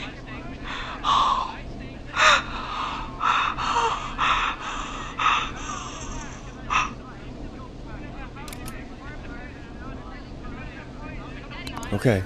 It's gonna be okay, Carrie. Right. We'll figure something out. Between all of you, there's gotta be a way to beat this. Just sit tight, okay? Heather, shut up. If we do that, we're gonna get killed. If only Jeannie were here. Jeannie? Jeannie McPherson? Our intern Jeannie? Yes. She's my best friend and the smartest one out of all of us. She stayed in tonight. Forrest, listen. We'll see what we can come up with, and, What? Scott, you're not any good at... No, Chad. Out of all of us, you're not the one to... Everything okay? No. We're figuring out a plan, but everyone's volunteering to do things they're just bad at. I think we can figure out what to do, but I don't think we can agree on who should do what. I think you'll have to be the tiebreaker, or else these idiots are gonna get us killed. But I... Shut up, you... Forrest, I'll call you back. But I don't know anything about your friends. These damn kids never learn. They're just dumb kids. They do this kind of thing every year, Forrest. People get hurt. All right, folks. We're gonna work out a way to save Carrie and her friends. This next one goes out to all the trapped kids out there.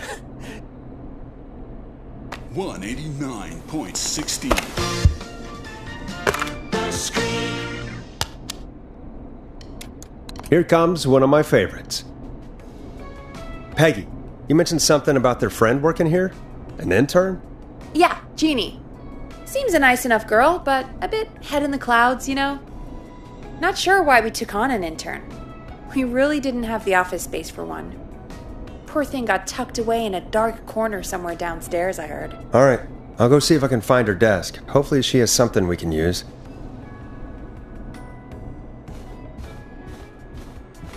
Peggy said her desk is downstairs.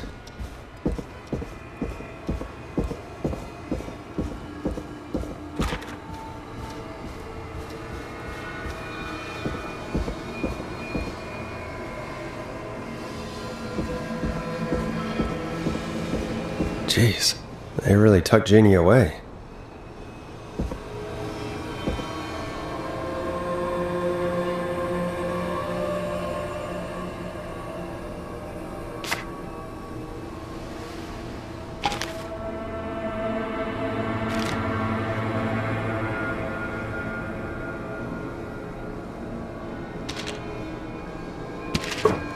Friendship quiz. This might work.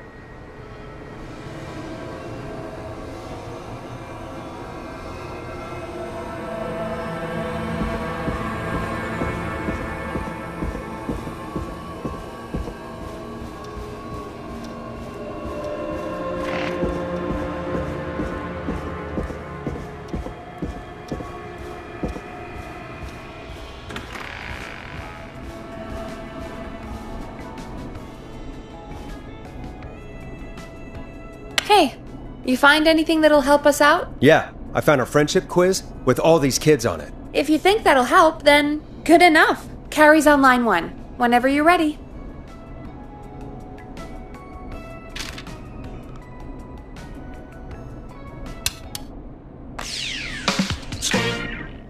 This is Forrest Nash, back again with an unlucky caller on this unlucky night. Carrie, are you there? Yes, we've got a plan, but we can't agree on who should do what. You want me to be the tiebreaker? Exactly. I'm ready. What's the first step? Okay, first things first, we'll need a spotter, someone who can keep an eye on the killer. We'll need someone on the roof. It's gonna be a hard climb. We're deciding between Heather, Kyle, and Hot David. Heather's got this. Yes, Heather, he picked you. Now please, stop talking about all your cheerleading trophies. Part 2, the whistling man padlocked the gate back to the road. Before we drive out of here, we need someone to pick the lock. Seth, Jennifer, and Scott all want to do it. Jennifer. Jesus, Jennifer, you carry a bump key? Why didn't you say so earlier? Anyway, that brings us to part 3. Getting the van keys. I'll volunteer for this. I don't know Jimmy as well as you guys, so it'll probably be easier that way. Then it's part 4. This is a very detailed plan. I'm impressed. Yeah, it's weirdly easier to think when you're about to die. You're doing great. What's the next part? Part 4, we need someone to lead the whistling man away. We need a fast runner. For this one, we're trying to decide between... Who was it again? Hot David, Cynthia, and Scott. Hot David. Yeah, you spend a lot of time running shirtless. You got this, Hot David. Sweet. Okay, let's recap. We get the eyes on the roof. A runner distracts the killer while we grab the van keys and pick the lock on the gate. Now the tricky part. The getaway. Ooh, what's the plan there? Well, we can't all outrun the whistling man. But he thinks we're just a bunch of stupid teens. So, let's use that against him. Part 5. We trick the killer into a trap. Someone can pretend to be injured. Who would make the most believable lead? Who you got? We got Lisa, Tammy, and Cynthia. Lisa. Whoa! You're right, Lisa. Having to smile at rude customers is perfect practice. That should take care of the killer. And then it's time to get out of here. Finally, part 6. We need someone who can drive us through the woods and back to Gallows Creek alive. Who's our getaway driver? Should it be... Who have we got? Chad? Scott? Cynthia? Whatever. Forrest, you know what to do.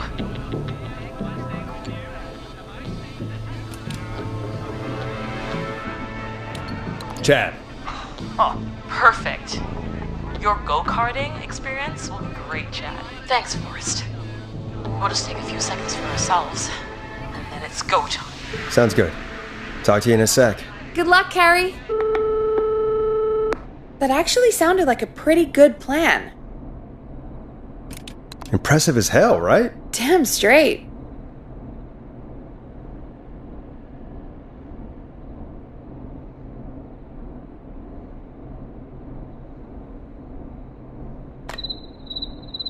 Oh, the kids are back already. Line 1 again. If you're just tuning in, we're coming to you live with a bunch of teens about to flee a madman. Listener discretion is advised. Are you ready, Carrie? We're good to go, Forrest.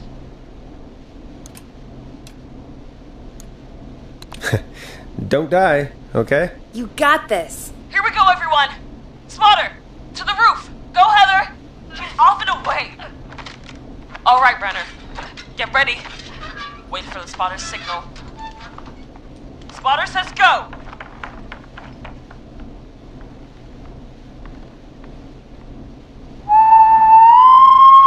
Wait. Lockpicker, go. I'll get the keys off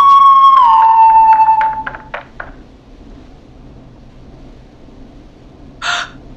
Oh, Jimmy. Oh, his face is... The keys, Carrie. You need to get the van keys. His face is lying next to him, Forrest. He got cut. Oh, God. Just, focus. Breathe. Right. The van keys. Got him. It's Jennifer got the gate unlocked. And Hot David should be back any second. Perfect. It's working. I can't believe it's actually working. You're doing great. Focus. You got this. We got this. Next step, trap the killer.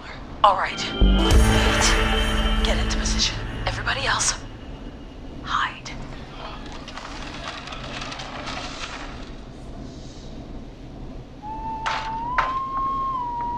Okay, performer. Now, act like your life depends on it. Oh. There he is. He's buying it.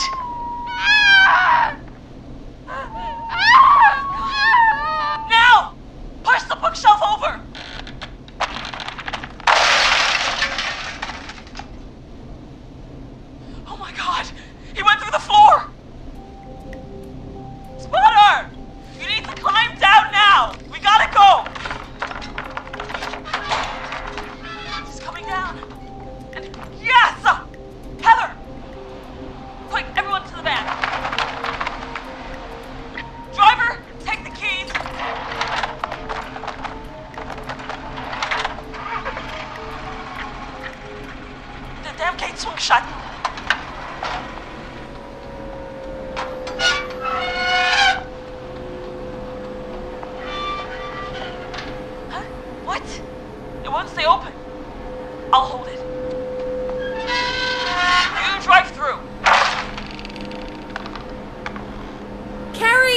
What was that? It's a whistling man. Drive! Now!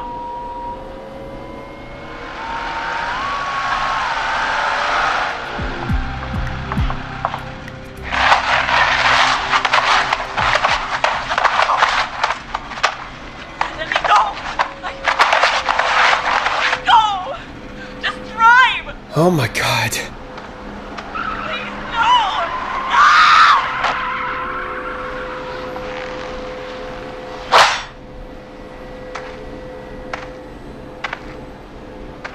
Carrie?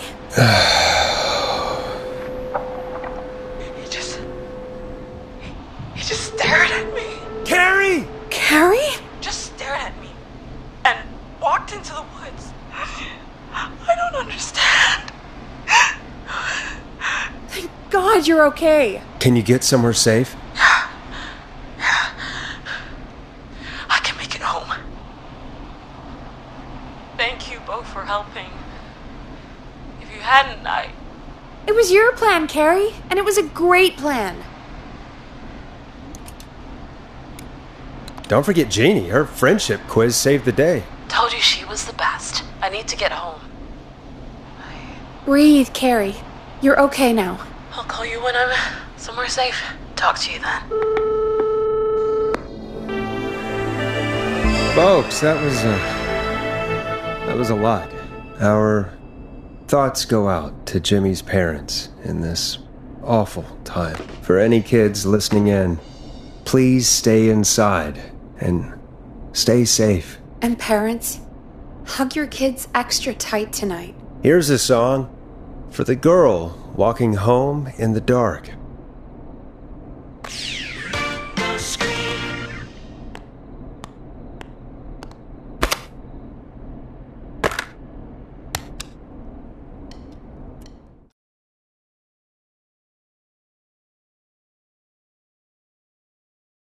Hey, we had a call come in.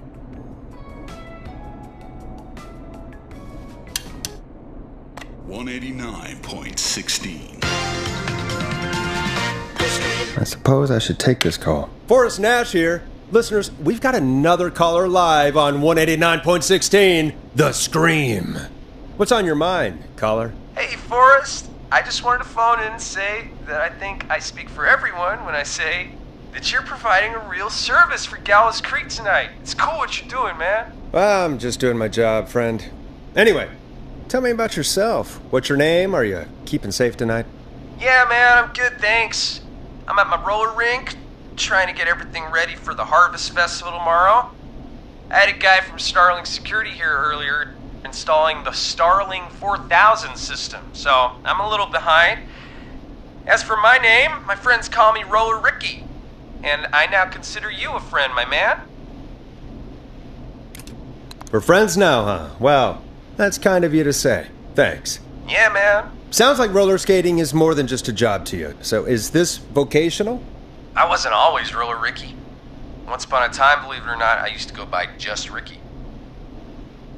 Yeah, back then, things were pretty rough. I used to roll with a bad crowd. Not all bad, but there was one guy. Anyway, some bad stuff went down.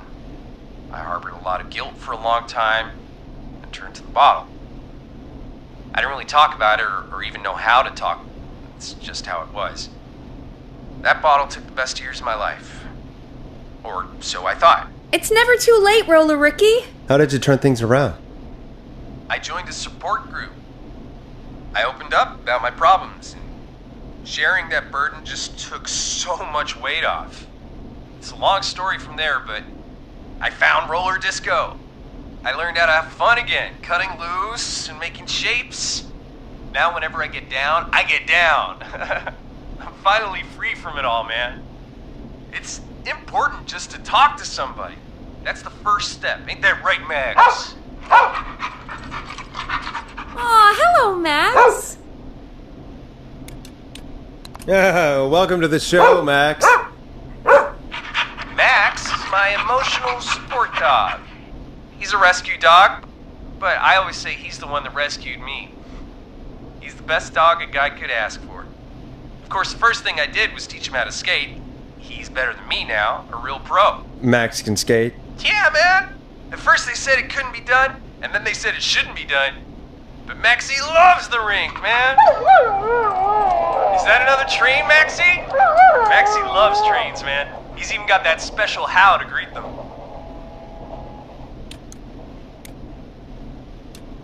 Maxie sounds like a really special boy. Maxie appreciates all the positivity you're throwing out, my man. You know, I'm actually hosting free skating lessons tomorrow at the festival. I think it's a great opportunity to give back to the community. Man, all this talk of skating's got me itching for a boogie. Before I switch my radio off for the night, could I request a song for us? Something I can groove to, you know, something funky. It'll be me and Maxie's final boogie breakdown tonight. Then I think we'll take it down a level. I can do that. Thanks again for calling. You and Max, be safe now, okay? Bye, Maxie. You got it, man. Peace. Well, folks, this next one goes out to Roller Ricky and Max. Enjoy. 189.16.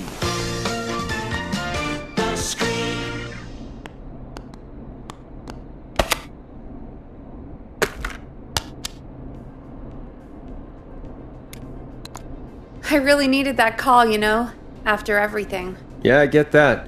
He talked a bit much for my taste, but it is inspiring to hear somebody come back from the brink like that. Yeah, that's what I meant. You were thinking about Max on skates, weren't you? Well, would you look at that? Another caller on the line. What are the odds? Better take it.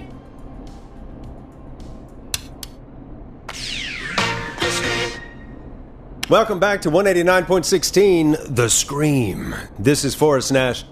How are you tonight, caller? I'm doing okay. I made it home safe. Gary! Hey, I just wanted to thank you for doing what you could earlier. You know, even though we lost Jimmy, and I don't know. Hey, it's okay.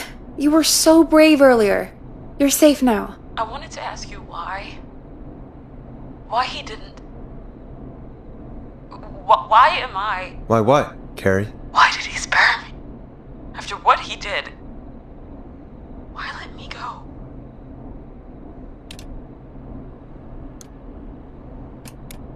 Maybe he didn't kill you because he saw you as a victim. Maybe. But why would that stop him from killing me too? After everything he did to... These stupid hazing nights have to stop. Carrie, you did so well tonight. Stay safe and rest. Help is coming to Gallows Creek. We just need to hold on. Thanks, Peggy. Hey, Forrest? Could I request a song? Of course, Carrie. What song? Any song by Blast Processor. And thank you. This next one goes out to Carrie.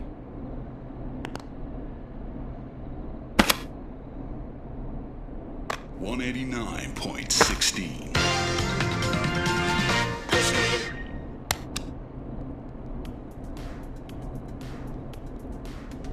You know, what Carrie just said has really got me thinking. About what? The whistling man left her alone.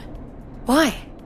There must be a reason. When it comes to masked whistling killers, I don't think a reason is a key part of their process. Well, it's something to consider. I need to take a break. If you want to stretch your legs, now's the time. Just hit the Peggy button when you want to get back on air.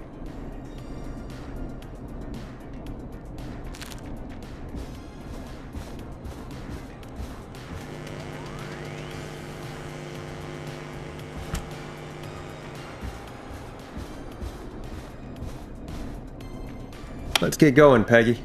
Alrighty, we could run another segment or... Scratch that, Forrest. We have a caller. 189.16. You're through to 189.16, The Scream. What's your emergency? Hello again, Forrest. Oh, that call with the teens was awful. Those poor kids. Still, I'm glad the girl didn't get hurt. Thanks for your concern. Are you in trouble? What's on your mind? I wanted to ask you again to play my song, Forrest. You said you were going to play it, but you didn't. Your name was Dawn, right? What, Peg? Peggy, yes. Oh, well remembered. My name is Dawn, and I wanted to ask you again to play my tune, Forrest. Long Ride Home? You know, the one that Peggy said she threw outside the window?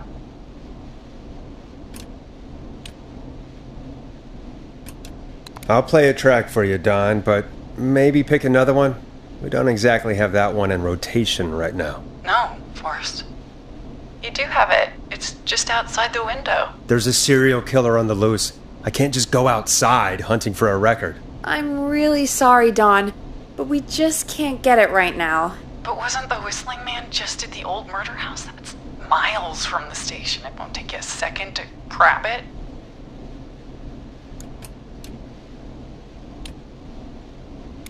Call us back tomorrow when this is all over, Don, and I'll gladly play it for you then. No, that won't do.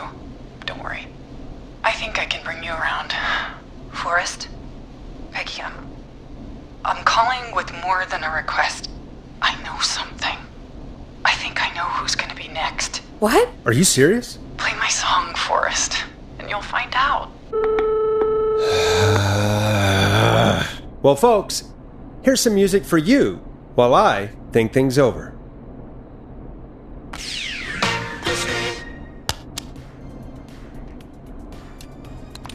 Is she serious, Peggy? She's serious about hearing that song, that's for sure. Peggy, I mean, is she serious about... I don't know, Forrest, but we don't really have a choice, do we? If she's telling the truth... All right, I'll do it. You're a good man, Forrest. I'll slide you the key to the fire door. Wait. Our fire door has to be unlocked? Yeah, You know, I never thought about it, but yeah. We should talk to Reggie about that later. Anyway, I'll hold the fort down while you're out. Maybe I'll even get a caller. That could be exciting. 189.16, The Scream. With me, Peggy.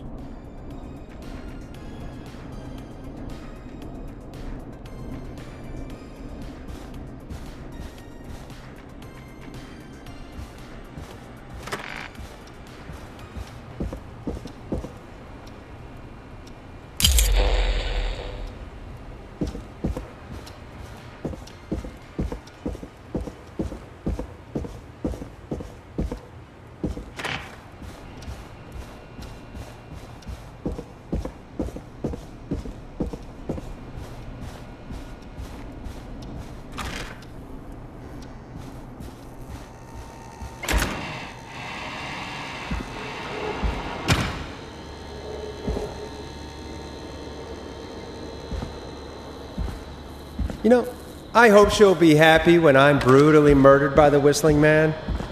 Out here, in the open, alone.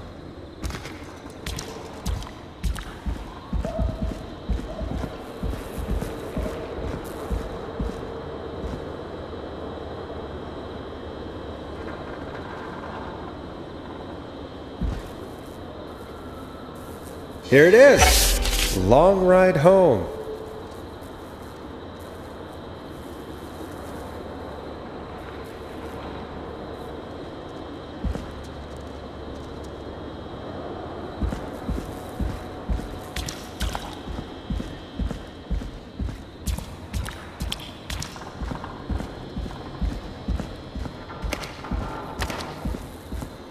Of course, it locks behind me.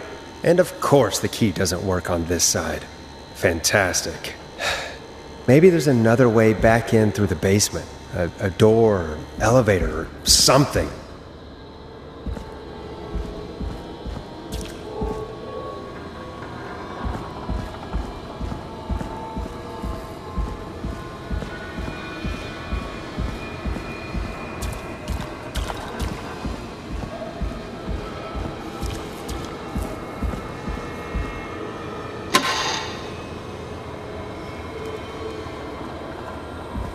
Looks like I'm gonna have to hunt around for some new fuses.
Bingo!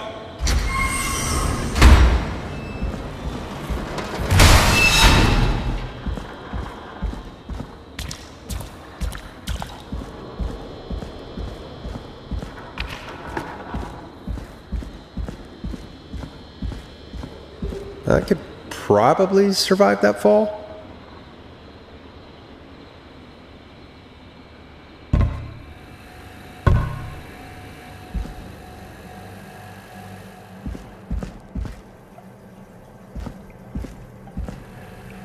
Looks like the janitor's closet. What did Peggy say his name was? Clive?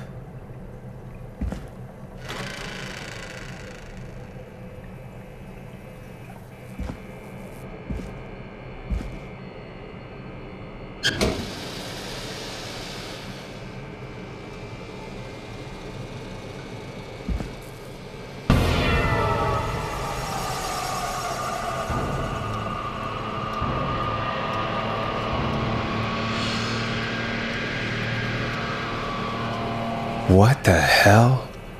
Peggy is not going to believe this.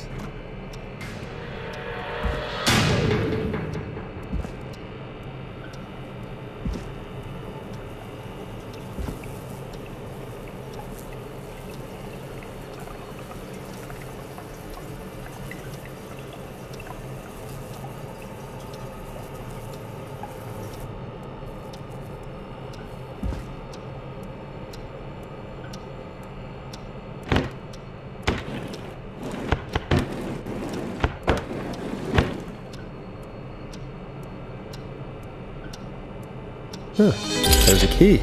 I'll just take that. Might be important.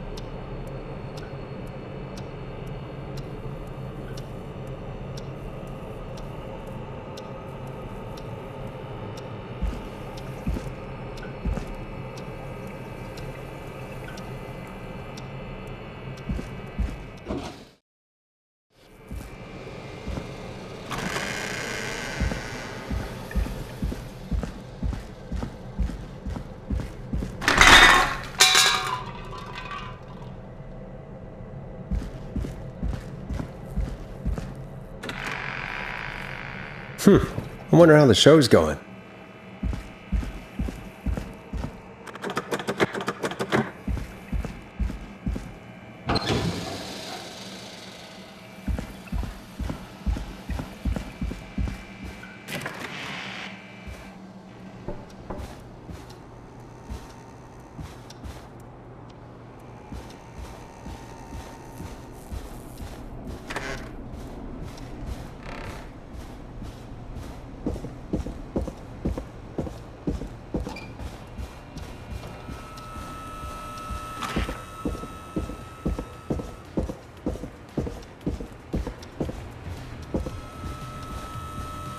Isn't that such a good song, folks? And now for... Jesus, Forrest, you've been gone for ages. I thought something had happened. Something did happen. Clive the janitor might be Clive the murderer. What? I'll start from the beginning. The fire door locked behind me.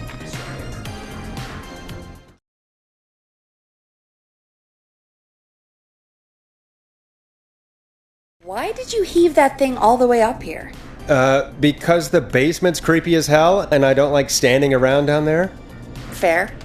Alright, let's run through this again. We have a creepy board you found in a creepy basement, made by our creepy janitor, who you think is the creepy whistling man. Yep. And on the creepy board are the names Chuck Brody, Kim Walker, Rebecca Allen, and Aunt Williams. Correct. And you think one of these people will be the whistling man's, Clive's, next target. That's right. And we've got to find them. You said there are 4 locations listed there too? The hospital, the power station, the gas station, and the trailer park. Clive must think the target is at one of those locations. Forrest, you're gonna have to figure out if any of the potential targets are at one of these locations tonight. Hit the button if you need any help.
How's it going? I'm ready, Peggy. Are you sure? We've only got one shot at this. I'm sure. Let's do this. Okay, name first. Who do you think the target is? Chuck Brody. And where will I find them? The gas station. Okay, I'm dialing. One moment.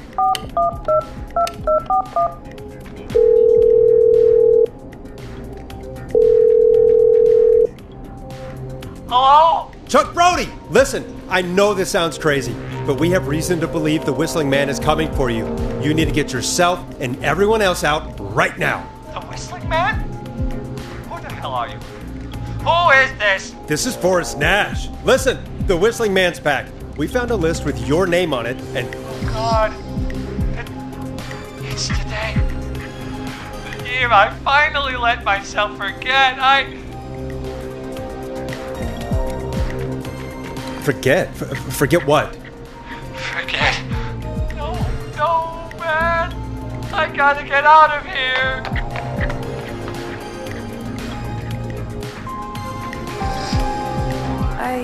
I think he ran off. Well, fingers crossed that Chuck... Jeez! It sounds like something blew up! He's using bombs now? Is Chuck? I don't know. Hang on, we're getting a call. Hello? Chuck? Chuck! Forrest! The whole goddamn gas station's gone up. Is anyone hurt? I don't think so. I got everyone to follow me out. The town's only ambulance was blown to hell, though. Yeah. Damn it, that fireball threw me. I've got to get to the hospital. I'm not feeling great. Forrest, man, I can't thank you enough, but... yeah, I gotta go. Wait, Damn it. We lost him. What was that about today? Oh, Forrest, the call board is lighting up. Get us into some music while I deal with this. Careful with this next track, listeners. It's dynamite. Forrest!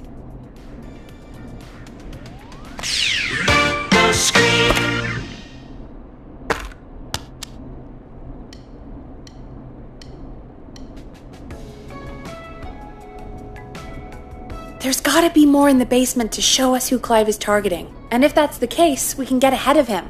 Stop the killings before they can happen. Forrest, we need to go back down. By we, you mean me, right? Yep.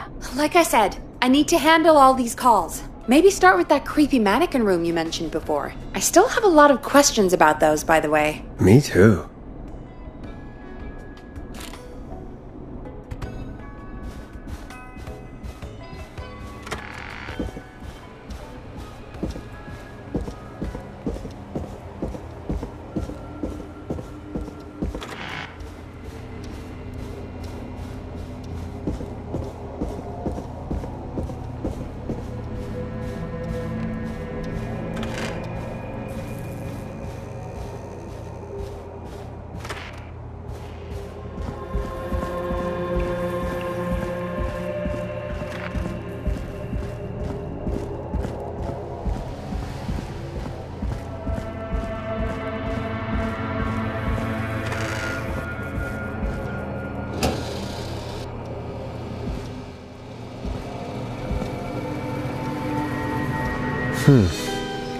The key.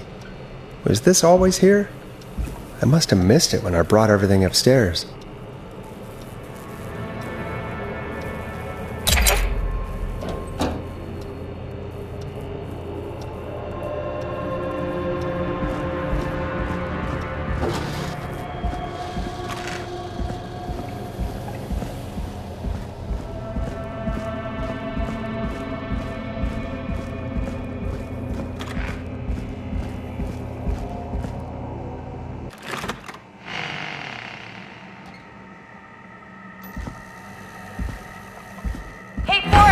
Peggy, give me some warning before yelling down the intercom? Sorry. Buzz the intercom when you find something and want to discuss it.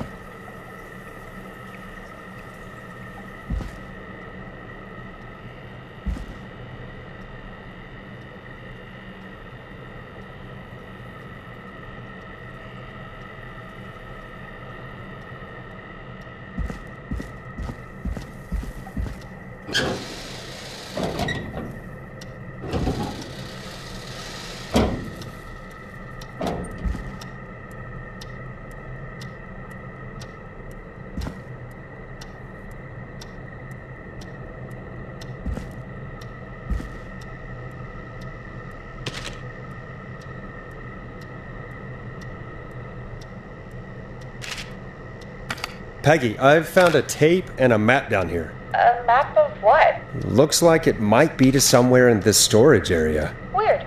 Well, maybe the tape will give us more information. Give it a play.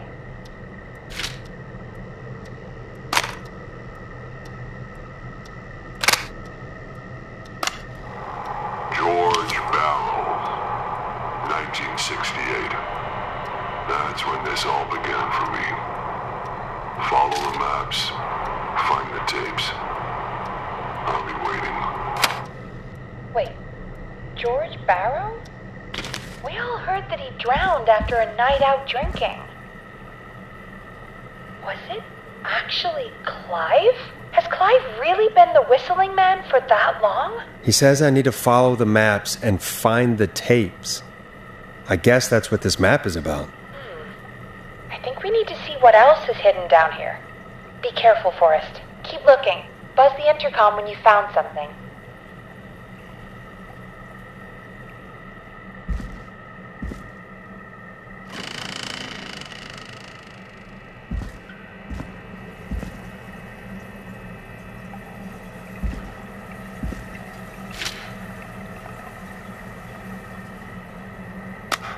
Time of autopsy is 7 a.m.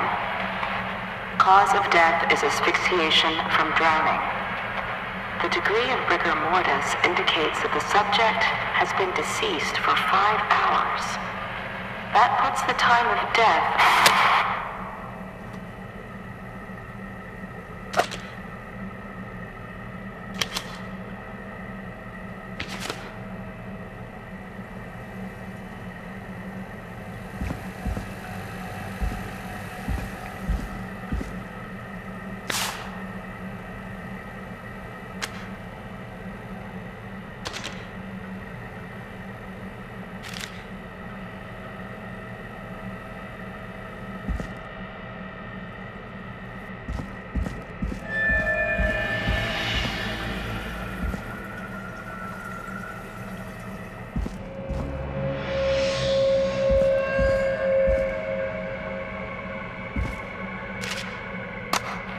Small lacerations to arms, legs, and face, typically obtained by running through foliage. Severe blistering to the feet, as though the deceased had been running without stopping.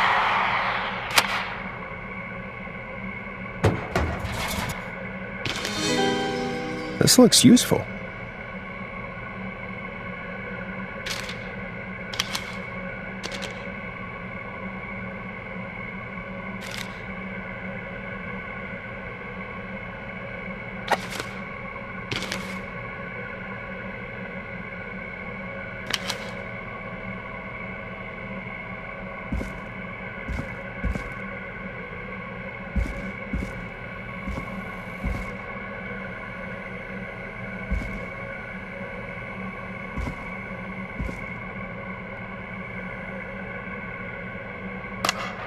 Preliminary toxicology results shows no signs of inebriation.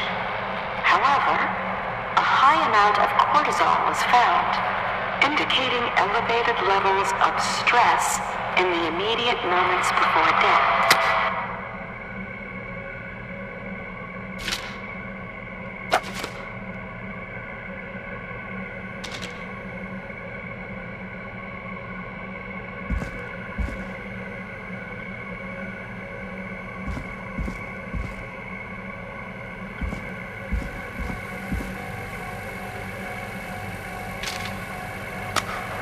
Additionally, there appears to be a post-mortem injury to the arm. It looks like it was trapped in a car door.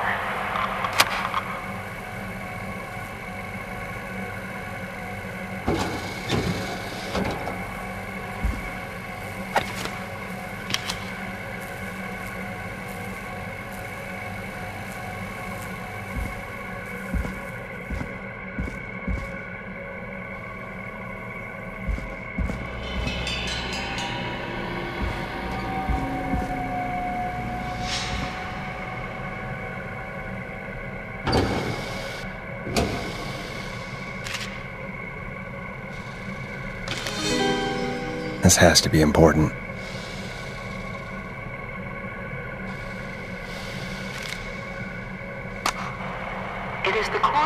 opinion that the subject likely feared for his life and was chased, resulting in a fall from a height into a body of water where he hit his head, was knocked out, and drowned.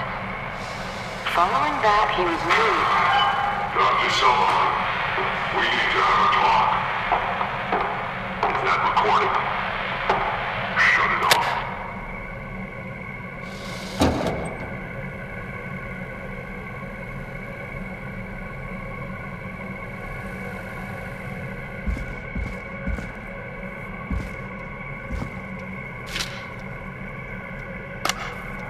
If you're listening to this, then I'm probably dead. What the? I'm a man who likes to stay informed. I've got subscriptions to newspapers all over the country. A few weeks ago, I noticed headlines cropping up in those papers, one after the other. Each headline about a murder. Each murder, the death of someone I knew almost 20 years ago. And each one drawing closer to Gallows Creek, drawing closer to the anniversary. None of us are innocent, but I don't think we deserve killing. All I hope now is that I can save some folk from the worst, and I can. I don't know. Do something to make up for what I did back then, I guess. I didn't kill anyone, mind you, but that's past mattering. Now, there's more I could say than I should say, but my employer made it clear that my family would pay a high price if I ever spoke out. So, hopefully I've said enough for you, listener, whoever the hell you are, to start putting the truth together. What the hell? Peggy is not going to believe this.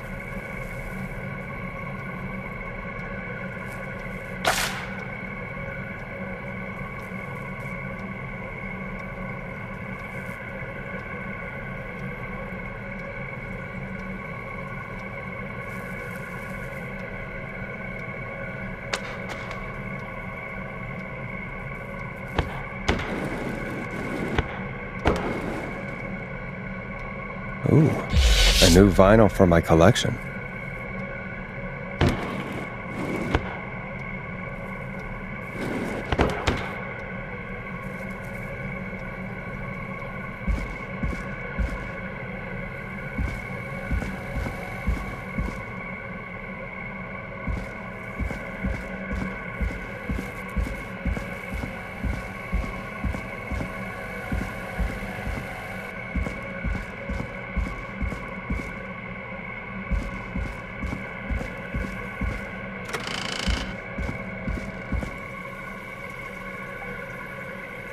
Found, Forrest? It's an autopsy tape. Doesn't say for who, but I think it must be for George. Poor George. He was so young. Something's bugging me, Peggy. What do you mean? I swear I recognize the voice of the woman talking on the tape. I just can't place it. Seriously? Do you think you've met her before? I don't know. I mean, I just got here recently. I don't know. Found another tape. It talks more about how George died. What did it say? It sounds like he was running for his life. Sprinting through trees and bushes, getting cut up all over. What would drive someone to do that? I'm not sure yet. There's also a tape about a toxicology report. There were no signs of drinking or that he was on anything. What? But everyone said he went swimming drunk and drowned. It was in the newspaper and everything. I found a written autopsy report. What does it say? According to that, it's just like you said at the start. George drowned after getting drunk.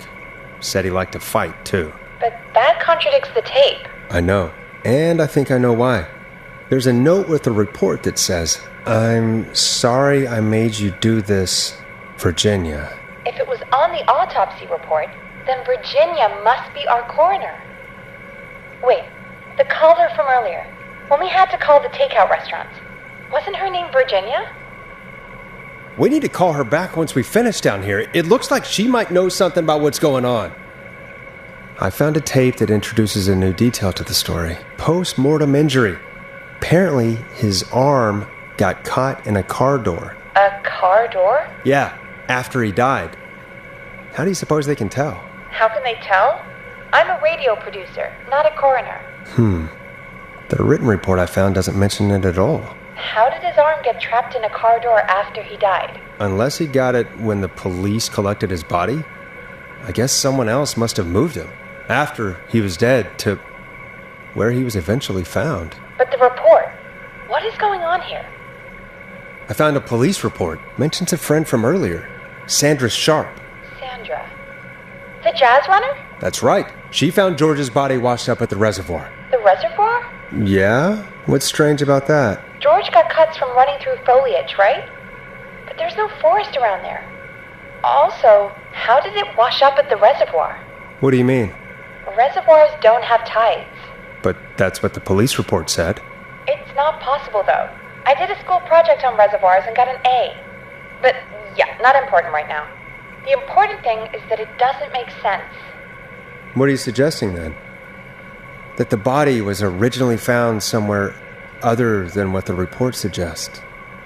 That the sheriff tried to cover it up, but accidentally let something slip? Something like that. I think. Well, Sheriff Matthews wrote the report. If he hadn't been eviscerated, we could have asked him. True. But Sandra is still alive. Once we're done down here, we should give her a call. In another tape, the coroner comes to the same conclusion as I did. George was running from something. Maybe an animal? Maybe, but then there's this next bit, where the coroner thinks he was moved post-death. So she agrees with us.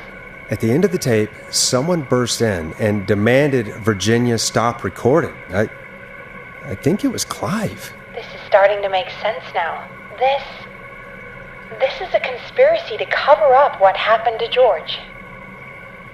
I think I found Clive's last recording. I think Clive might be gone. Gone? I found a confession. Not for any killings, but for playing a part in covering up George's death. He left this behind in case he died. He hoped someone would find it.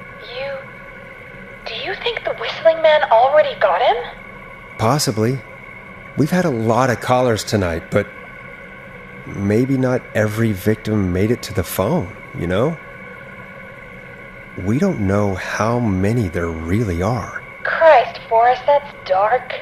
I know, but Clive said he had read about other murders in other towns, and that the murders were all folks who knew about the incident. And the killings were getting closer to Gallows Creek. He said he wanted to do something good for once. The board in his office. He wasn't tracking people down to kill them. He was tracking them down to save them. Ugh, why didn't he just come out with all of this? He said his employer threatened his family if he spoke out about any of it. His employer? The one who orchestrated the cover-up? Oh, Clive. I'm sorry for thinking you'd killed all those people. Do you think you found everything? I think so. Forrest, what's going on here? Someone wanted that boy's death to seem like an accident, and they hired Clive to make it look that way. Come back upstairs when you're ready. We need to figure out our next step.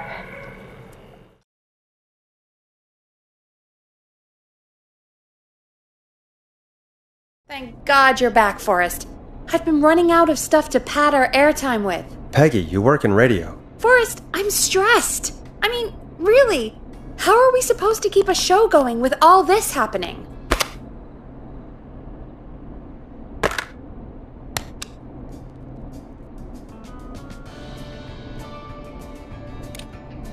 This is our job, Peggy. We gotta do it. You're right. So, what's the plan now? I think we should call Virginia back. All right, I'll get her on the line. Okay, Forrest, shut the music off. Hello again, Gallows Creek. This is Forrest Nash. we're circling closer to the truth behind tonight's events.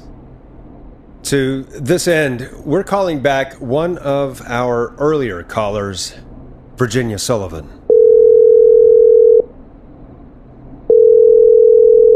Fretman Plunker here?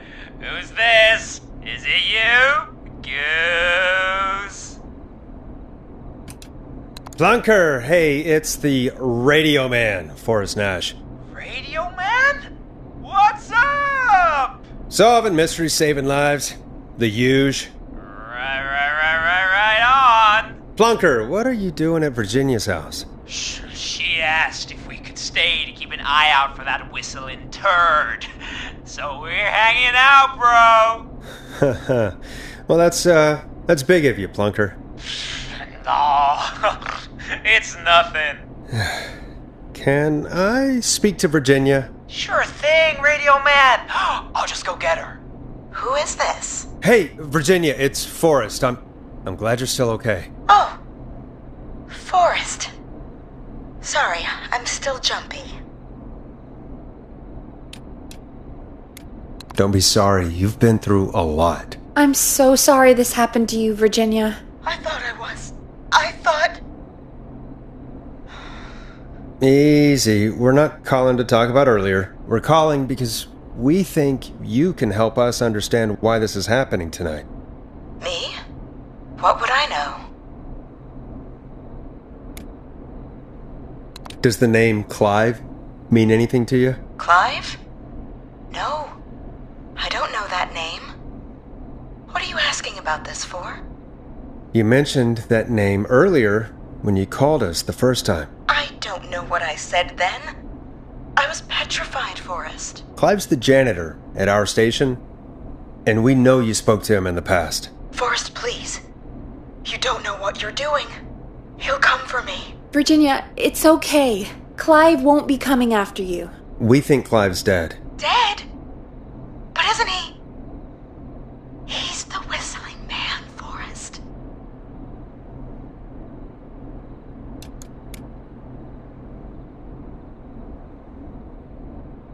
We thought so too, but... You don't understand. All those years ago, he... It's okay, Virginia. He's gone. We found evidence to suggest he... well... And we found your autopsy reports for George Barrow. How? I saw him destroy them. Well, he didn't. I don't know if he kept them or made copies or what, but we found them. And we know it's related to what's happening tonight, which is why we called you. Why did you write a false report? All right. One day, I came into work to find a boy on my slab. And as I finished the autopsy, this man, Clive, he just burst in. And he started making demands to give over the reports, to falsify what I found. Of course I said no, but, well, when someone wants to make you do something, they can use the carrot or the stick. For me, he used both.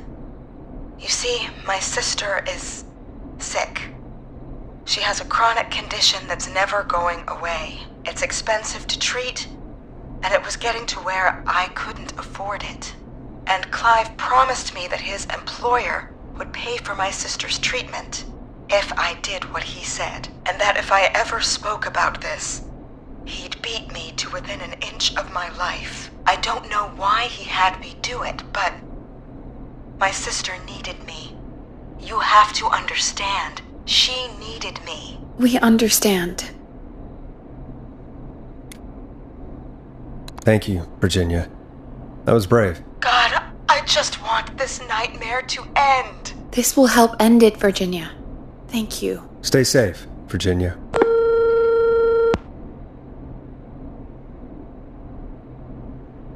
So, Virginia's tied up in all of this. Clive threatened her to keep quiet about George's death. But for who? Why cover up these details? Well, we know Sandra was involved in George's death. Do you want to call her? I do. Alright, but before we go asking questions, I think we should know what we want to ask.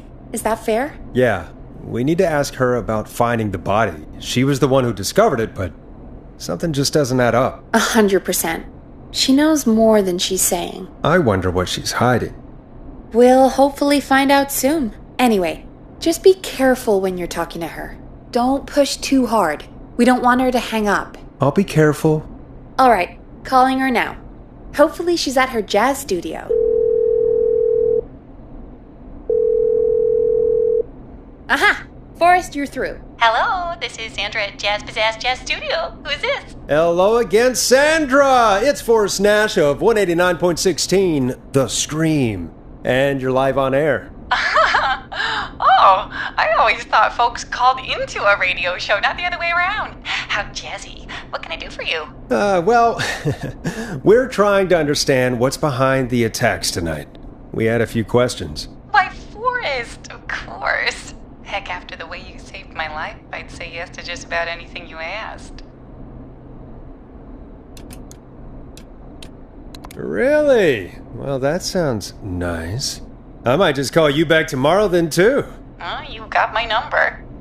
But what about tonight? Is there anything you want to talk about right now? Remember why we called, Forrest? Of course. Do you know why the Whistling Man might have targeted you? Ha! As far as I could tell, he was just a knife-wielding psycho with superhuman cardio. He'd have chased after anybody. Right. Well, we think he might be chasing specific people. People who know about the death of a boy named George. Oh, I don't know anything about that. Sorry.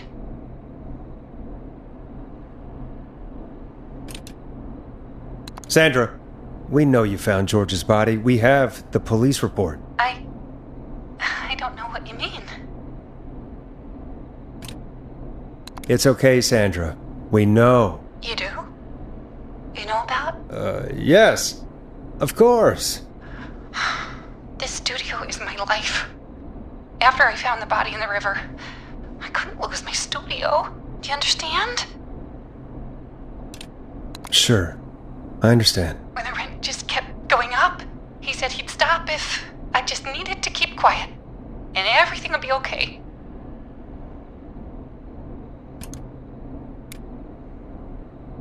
Of course.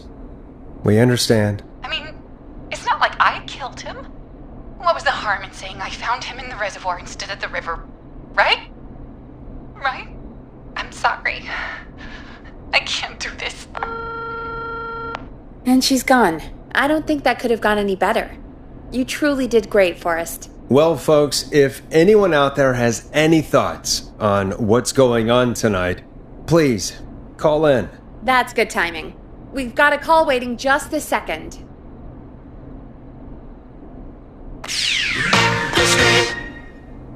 Welcome to 189.16, The Scream, with me, your host, Forrest Nash. Hi, Forrest. I know this is really out of the blue with everything happening tonight. But I wondered if you could send a special birthday message to my uncle. You know what? I'd welcome a change of pace. I'd be glad to. Thank you, Forrest. He's my Uncle Ronnie. His first name's Peter, but he never liked his name. But since he always had salt and pepper hair, even as a kid, can you believe it? Folks always called him Pepper. Thanks for the history lesson. Is there anything besides happy birthday you would like to say to Mr. Pepper? Oh my god damn it! Yes! Tell him he can get the best birthday deals and party packages here at Pony's Pizza. Starting at just... You son of a bitch! Stop calling us! Sorry, Forrest. Let's just move on. We've already got another caller on the line. This is 189.16, The Scream. I'm Forrest Nash. You're on the air, caller.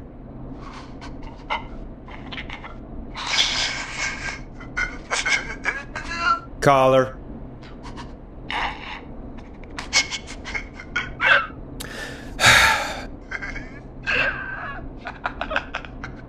Ponty. Ponty's Pizza always delivers. Come rain or sleet or whistling man, we'll be there.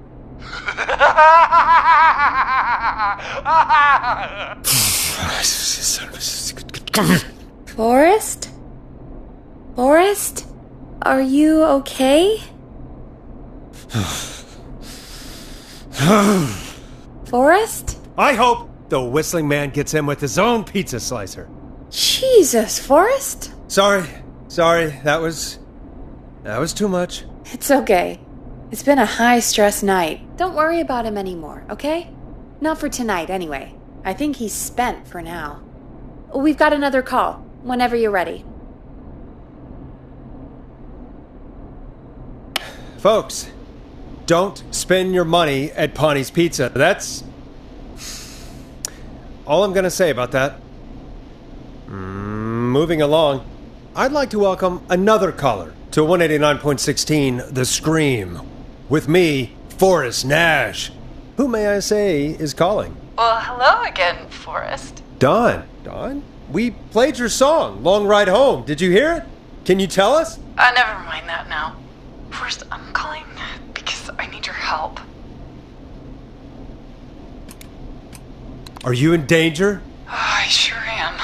Do you mean... Yes, he's after me now. You? I think so. He must have heard me on the radio helping you.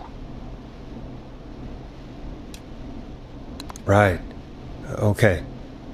Tell us everything. I was out following a lead, trying to work out who would be next, after Chuck. And what happened? And I started to feel like I was being followed. I came back to my apartment building, but this newfangled security system has me locked out. I need you to help me get inside. Can a neighbor let you in? I only moved in last week. I don't know anybody yet. There's not even a buzzer here, only the keypad for the entry code. I need that code to get inside. Which apartment block do you live in? Maybe one of our listeners lives there too. It's the New Woodside apartment trailer park. I doubt any of your listeners live there. I don't have many neighbors. Sounds like a prime piece of real estate. The sound really carries at night. Shit.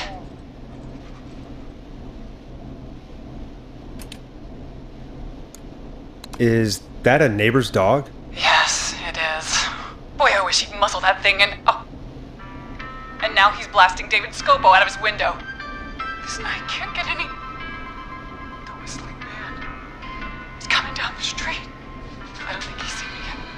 Forrest, please. I need your help. I need the code for that security system, or I'm gonna die.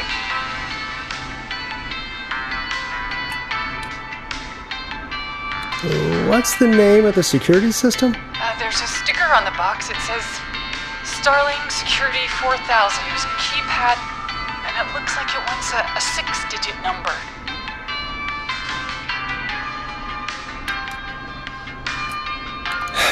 We'll see what we can do. Thank you, Forrest. Yeah, of course. Don't worry, Don. Thank you, Forrest. I knew I could count on you. I'll sit out of sight. Call me back soon. All right, folks. Here's a little tune for you all to enjoy while I try to break Dawn into her apartment. 189.16 The Scream.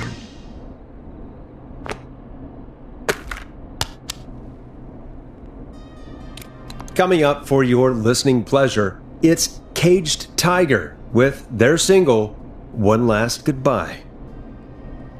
You were pretty quiet there, Peggy. Forrest, was it just me, or was there something... Yeah, it wasn't just you. Something was weird about that. Yeah. Well, tell you what. We have a Starling 4000, or whatever, here at KFAM. Clive bought one for the station. Maybe we can find something to help. Well, I'm not sure who. But to help someone.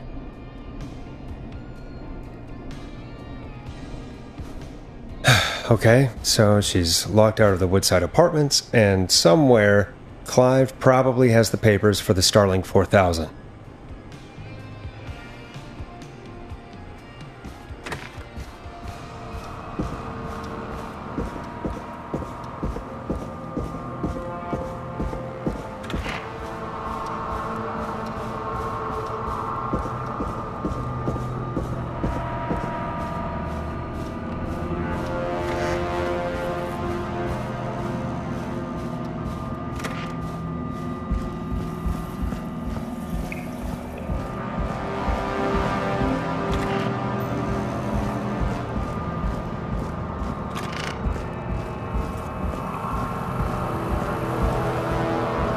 Order delivery form.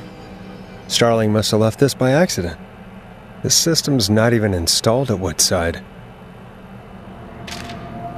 Starling 4000. User manual. Ah, these codes should come in handy.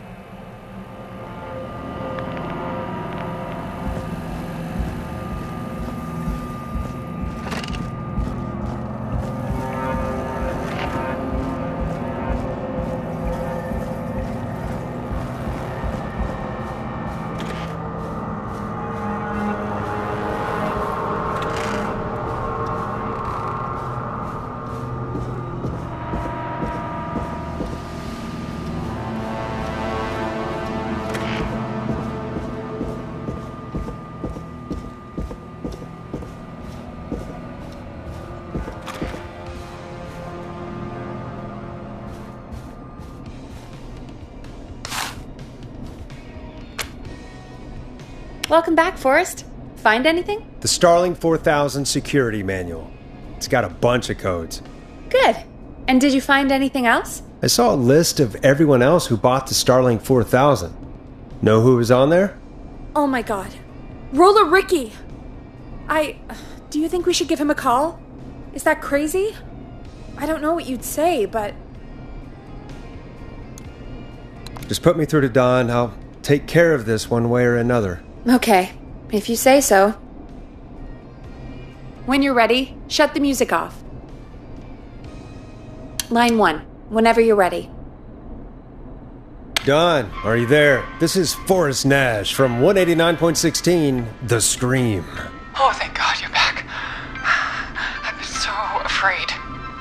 What's the code to the gate?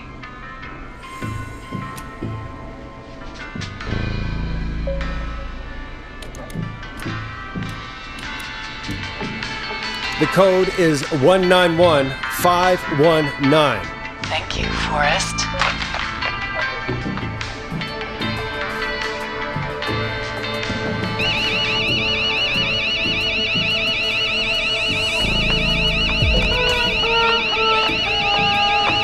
Son of a bitch! Ah!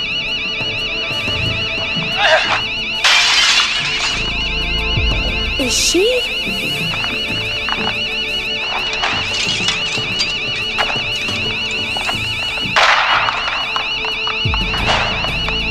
Yeah, stay out! Nobody disrespects the sanctity of the ring! Don't ever come back here again! I'm calling the cops! Thank God. Hello? Is someone there? Ricky, get back inside and turn on the radio. Whoever that was, she was trying to break into the ring. She? Forrest, man, you got no idea. That was him!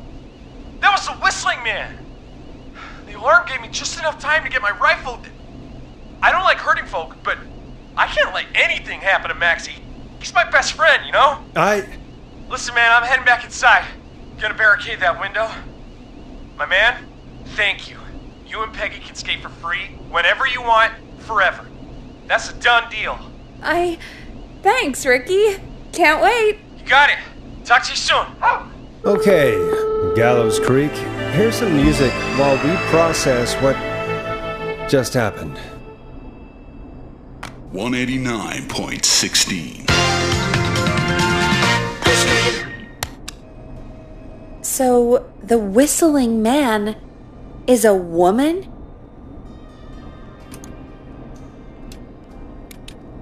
I know. I can't believe it. She called up. You spoke to her multiple times.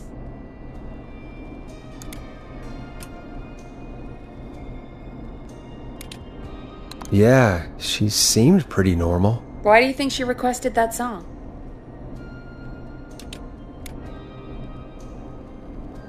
To get me outside? Maybe, but how? She didn't know the song was outside to start with. That's right. She never actually attacked me out there. So? What now? I guess I should make an announcement. We do have new info. Okay, kill the music and you can make the announcement. Okay, you're live in 3, 2... Hey folks, this is Forrest Nash here. I hope you're all safely locked inside. For those of you listening to that last call, you might be wondering what to make of it all. Here's our take. We now believe the killer is actually a woman, one who might manipulate you into letting her in before she attacks you.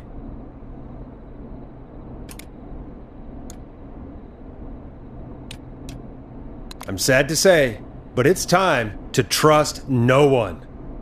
The killer was calling themselves Dawn. This could be a fake name. If anyone needs help or you have info on the killer, please call in. You folks have my new number, right? It's 911. Hopefully, our next caller can help shed some light on our killer. Hey, we had a call come in. Okay, folks, time to take a call. You're through to Forrest Nash on 189.16, The Scream. Hey, man. Murphy? Damn straight. What's going on, Murphy? You in danger again? Nah, man. I've just been listening to the show here at home. And since you asked folks to call in if they could help out, well, I'm calling. I don't know if I can say as much as other folks have, but I figure I wouldn't be a good role model to Fernando if I didn't try to help, you know? You're a good father, Murphy. Absolutely. Fernando's a lucky kid. Oh, thanks. So, what do you want to know? Well, what can you tell us? I don't know, really. All right. Well, do you know anything about the death of George Barrow? Absolutely nothing. Okay. What about the killer herself? Herself? Man, I didn't get my ass kicked by a lady. The man I went toe-to-toe with was a man. You heard the last call, right, Murphy? Yep. So you know it's a woman, and you were trained by a VHS, Murphy. I know, but... Man, how could it have been a woman under that mask? Let's just move on. Do you know anything about the history of the Whistling Man? No, sir. Tonight's the first time I ever heard of him. What? I moved here 3 years ago, man. What do you want from me? Hey, man, no worries. Just thank you for trying. Right. Sorry I couldn't help y'all more, man. Now, if you'd have asked me about gators... Forrest, we have a call coming in. Sorry, Murphy. I think that's all we've got time for right now. All right. I'll catch y'all with the gator talk later. Night. Well, folks, that was a bust. But perhaps our next caller has more they can tell us. Let's find out. This is Forrest Nash, and you're listening. Please help me. My name is Casey Moore. I'm at 25 Nancy Drive. My best friend's been stabbed. He's bleeding everywhere. I don't know what to do. Please help me. Somebody's been stabbed? Can you tell me what happened? We'd been out at the reservoir. We were heading back to his place when we heard this whistling all of a sudden. He just started freaking out. He screamed at me, told me to hide. I'd never seen him like that, and I just panicked and ran and hid in a bush. Oh no. Forrest. Then what happened? He went up the road and talked to someone. I couldn't really hear or see anything. It sounded like he might have known the person, and they just stabbed him. Casey, was his attacker the Whistling Man? The who? They had a mask and wore all black? That's all I know. Please, we need help here. I'll get you help, but I need to know. Where did the masked person go? They left. They left him to bleed out. I waited until they were gone, then dragged him into the garage and called 911. Wait, why didn't she make sure he was dead? I don't know. I think I heard them say something like, "It's not so funny now, is it?"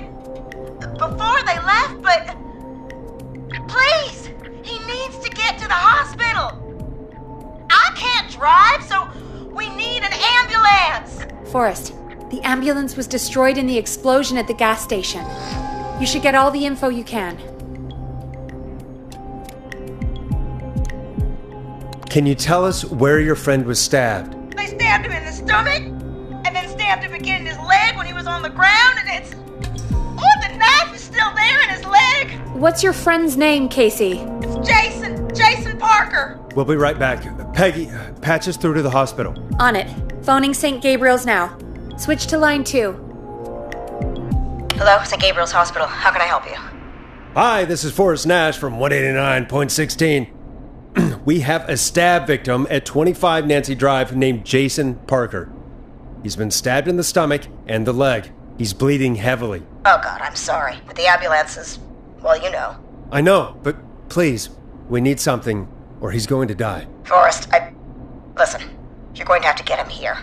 We need to see him, and we can't get there ourselves right now. We don't have any way to drive him right now.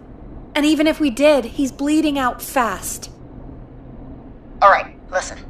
We need to buy him time to get here. That means stopping the blood first, and then finding someone to stabilize him. To stabilize him, you really need someone with first aid training. Do either of you have any? No. Me neither. Damn it.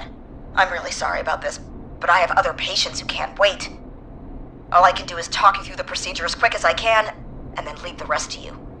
You think you can handle that? We don't really have much choice. Hit me. Okay, from the top. If he's bleeding out, then you need to get him comfortable and try to stem the bleeding. Lay him down. Apply continuous pressure directly to the affected areas.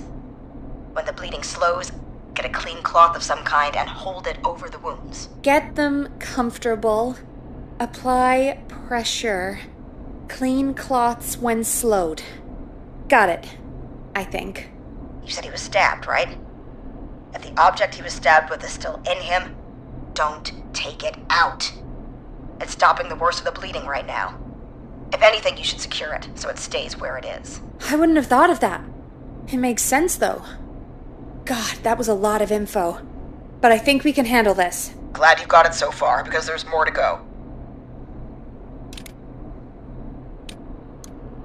I'm still with you, Doc. What else do we need to know? If he's lost a lot of blood, he may enter shock. If he does, act fast. If you applied a cloth and it's bleeding through, don't remove it. Just apply another on top of it. If it's safe, elevate his legs to get blood circulating to his vital organs. Try to keep him warm. Get him to rest and reassure him. We need the patient to stay calm. All right, don't replace bandages, elevate his legs, keep him warm and calm. This is a lot. I'm really sorry. That's as much as I can give you right now. Try to stop the bleeding, find someone to get him stabilized, and get him here as quick as you can. Good luck. All right, Forrest. Casey's still on line 1. Hello? Hello? Forrest, are you there?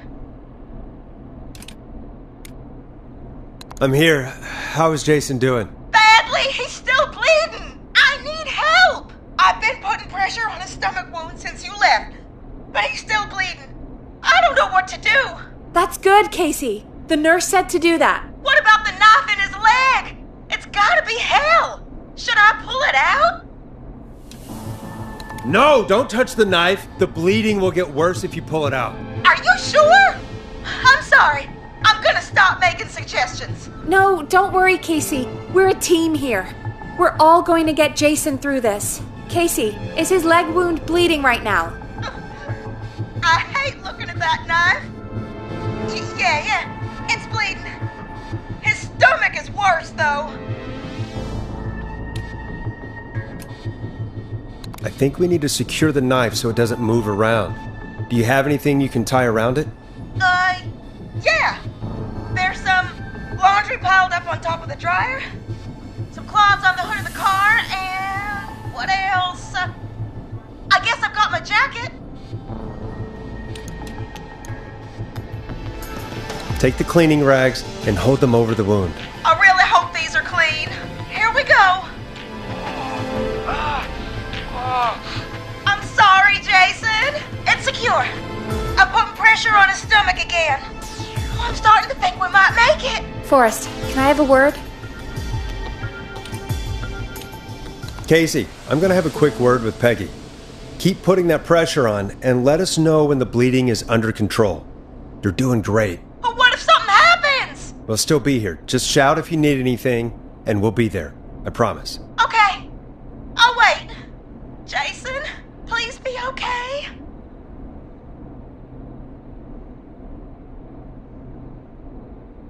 What's up, Peggy? We can't stay on the line with her all night. Dawn is still out there. What if other people need us? You're right. She's probably on her way to her next target right now. Exactly. And you heard the nurse. We need someone there with training who can stabilize him. He's got to get to the hospital somehow.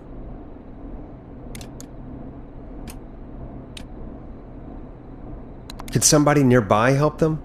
Maybe drive them to the hospital? You know, that's exactly what I was wondering. Do you have anybody in mind? I might.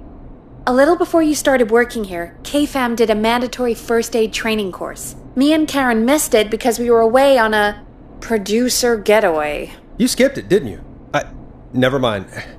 So, how does KFAM's first aid course help us? Casey said they're at 25 Nancy Drive, right? Yeah? Why? They put up a bunch of cheap houses around there about 10 years ago. So a bunch of people here at the station live around there. Do you think any of them could help Casey and Jason? Probably, but I don't know who lives there. And since I missed the training day, I don't know who knows first aid. Could you call them and ask? I don't know everybody's numbers. I've only ever called Karen. Everybody's personnel info is probably in Reggie's office. Got it. I'll look through their files in Reggie's office. It's a life or death situation. I'm sure they won't mind. Right. But there are a couple of problems with that. Naturally. It's sensitive information, so Reggie probably locked it in his safe. Great. Do you have any idea what the combo for the safe could be? Not a clue. Reggie's a serial note taker, though. Maybe something in his office will give it away. Right. There is something else. I'm not gonna like this, am I? Have you ever heard, the future is floppy? Peggy, what the hell are you talking about? I'm talking about floppy disks. Floppy disks are like these futuristic things that have information on them. You put them in a computer and they do something. Peggy, I know what a floppy disk is. Anyway, Reggie decided that the future is floppy and started phasing out our physical records and replacing them with these floppy disks. I imagine it's the same for our personnel files. That's good to know. Since we haven't heard anything from Casey, I'm guessing Jason's okay for now. I'll check out Reggie's office and see what I can find. You'll need a key for that. I'll just slide it under my door now. Thanks, Peggy. I'll just have to look around.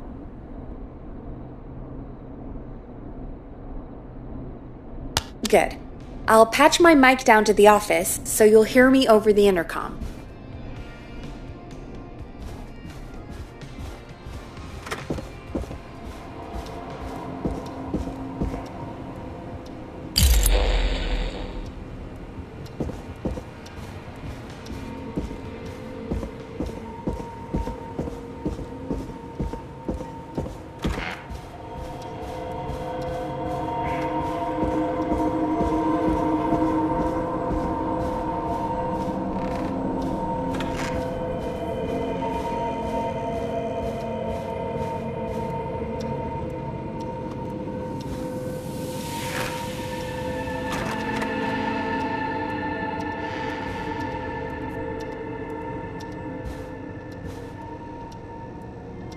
Looks like I need a 4-digit code.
Could this be it?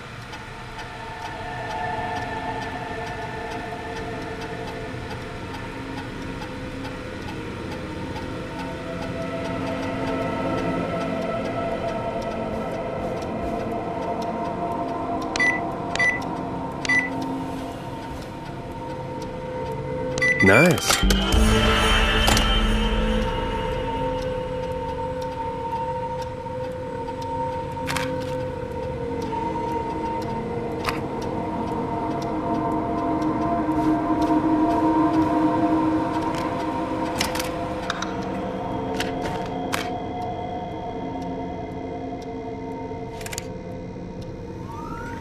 Get a load of this, Peggy. Apparently, I'm a lone wolf type. Forrest, what are you doing? We don't have time for this. We have a man literally dying on the line, and you're more interested in you. You're right, I'm sorry. I need to focus on possible candidates. I can read the rest of this later.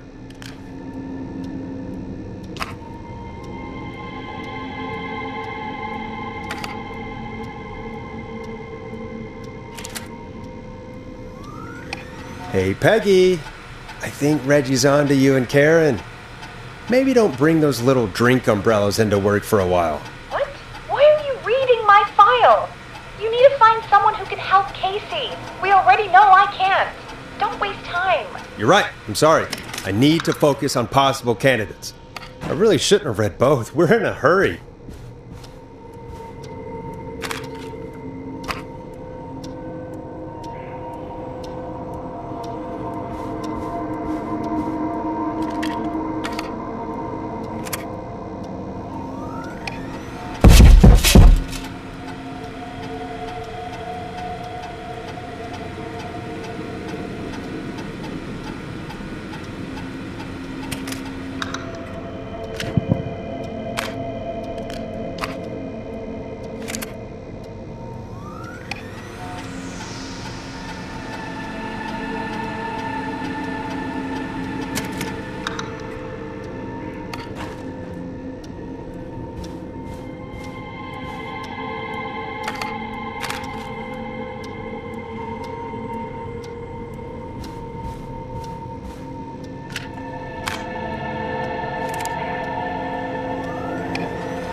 Hey, Peggy, you there? Yeah, I'm here. Did you find what we need? I think I know who our best bet is to help Casey and Jason. All right, good work. Who should I... Hello? Is anybody there? Please pick up. Casey, I'm here. What's wrong? Jason started going pale. I tried to get him to rest, but he just threw up everywhere. What's happening? What do I do? God, it sounds like he's going into shock. Casey, just stay calm. It's going to be okay. But the bleeding seemed to slow down. Did I mess up? Jason, I'm sorry. Casey, calm down. You've done everything right. I need you to listen to me, okay? For Jason. What did the nurse say to do about shock? Casey, I need you to elevate Jason's legs. We need to get the blood flowing to his vital organs. Got it. Jason, stay with me. I'm just gonna move you. This might hurt. Okay. I propped his legs up on some boxes. I'm looking at my notes. We need to get Jason as warm and comfortable as possible. Do you have anything you could use nearby, Casey? Yeah. I still have some laundry next to me. I'll wrap him in some blankets. Just give me a second. Sorry. Jason's bleeding through his bandages. Should I get him new ones? Or... Oh, God. Don't remove the bandage. apply another one on top of it. Do you still have something you can use? I've used the rest of the laundry to keep him warm, so I'll use my jacket. I can always get a new one. I'll fix his bandage and get him warm. Hold on, please.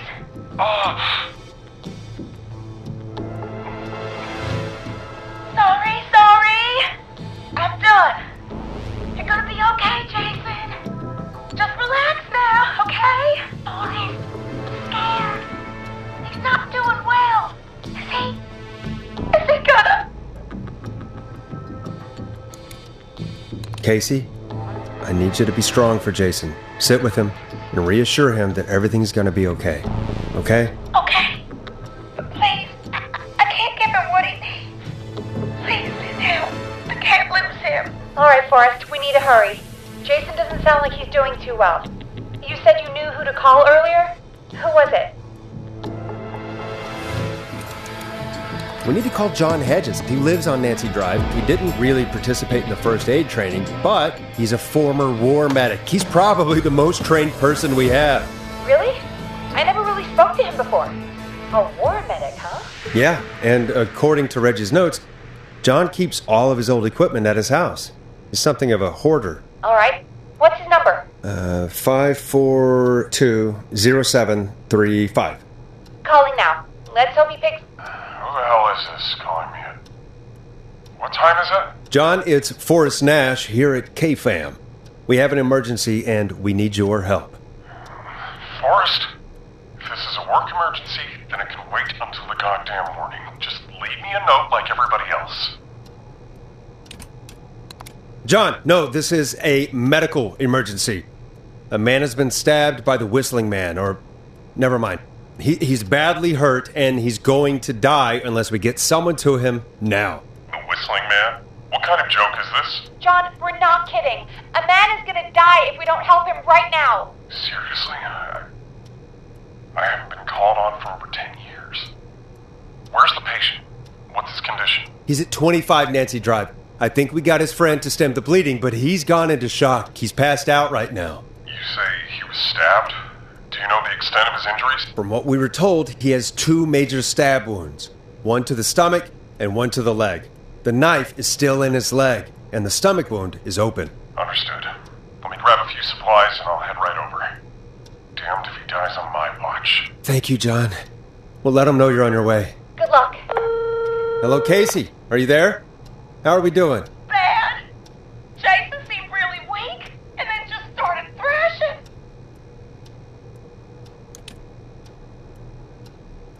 What about now? Is he still thrashing? He's passed out. Please tell me you found someone to help. Casey, help is on the way. My colleague will be there soon. You hear that, Jason? Someone is coming. You're gonna be just fine. Just hold on for me, okay? Just hold on. Come on. Hello, Casey. This is John Hedges. I'm here about Jason. Please let me in. I'm guessing that's Jason there. Casey, I'm gonna need your help. Forrest, Peggy, don't you two worry. We've got this from here. Okay. Forrest, we'll call you back later. I have to go now. Good luck, everyone. God, I hope he's gonna be all right. And with that, the show moves on. We're sending our best wishes to Jason. Well, after all that excitement, I think we could use some music. Come back upstairs when you're ready.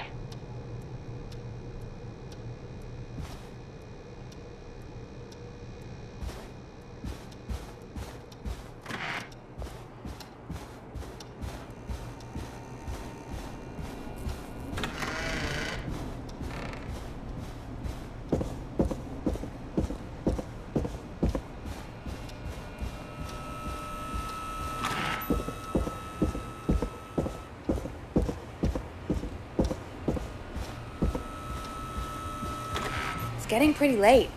This might be your last break for the night, so try to enjoy it.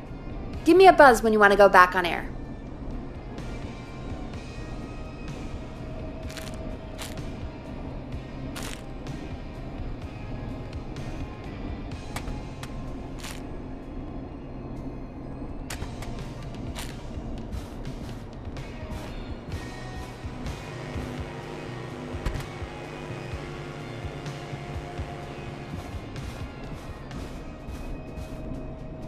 Let's roll. You got it.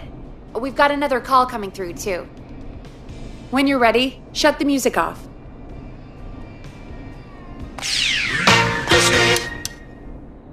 Welcome back to 189.16, The Scream.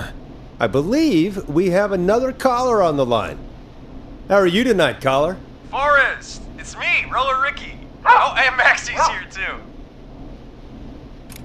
Good to hear from you again. How are you both doing? Oh, we're good, man, thanks to you.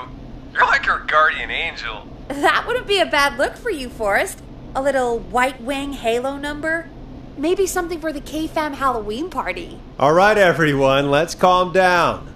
Ricky, I'm just glad we could help you and Maxie. Is there anything else we can help you with, Ricky? Actually, I think I have some info that might help you. Oh? What's that? You see, man, me and Jason know each other. You know each other? Yeah, we went to Gallows High and played on the football team together. He was a gnarly offensive linesman, and I was our star wide receiver. Runner Ricky, they called me. All right, and what does that have to do with tonight? Well, because George, the guy who drowned, he was on our team too. What? You knew George? Yeah, but not long. We had our first team party on the night he drowned. He seemed like such a good dude. Ricky, were you there when George drowned? No, man. Once the party turned, I beat feet out of there. Man, I remember George and his girl there. There was a whole lot of love, man. I could see it, you know? Ricky, listen, this is very important. I need to know everything about her. I didn't really know her before, or see her after that. I never even got her name, man. I just remember he called her Bean. Then what did she look like? Please, tell us anything you remember. I just remember a pretty girl, man. I'm sorry. Ricky, you said the party didn't last long. What happened? We were just having a good time, and then the next thing I knew, everyone was running for their life. I looked up and saw that goddamn whistling man in the trees. And I never ran so fast in my life. I ran straight home. Didn't know about George until next morning at school. I'm guessing it was whistling night, wasn't it? That the whistling man was just another kid. Yeah. I don't know how George died, but I always felt like if anyone deserved to die that night, it should have been me. And Ricky, it wasn't your fault. You're not a bad person. I know that now, man. It took a long time to learn, but yeah, just thought I'd tell you all what I know. Thank you, Ricky. This helps. Thank you. You got it, man. Anyway, I think it's time for me and Maxie to free up your phone lines. Thanks for listening, man. I'll let you to it. Night, Ricky. All right, folks. Looks like we got a new lead in the case. If anyone has any info about this mysterious being, please call in. If she was George's girlfriend back then, she's probably in her mid to late 30s now. Huh. Oh, we have another call coming in, but hang on. What's up, Peggy?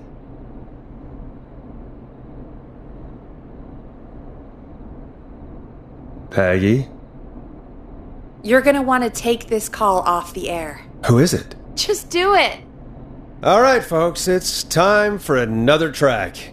Here's one to help you sit back and relax. We'll be right back after this.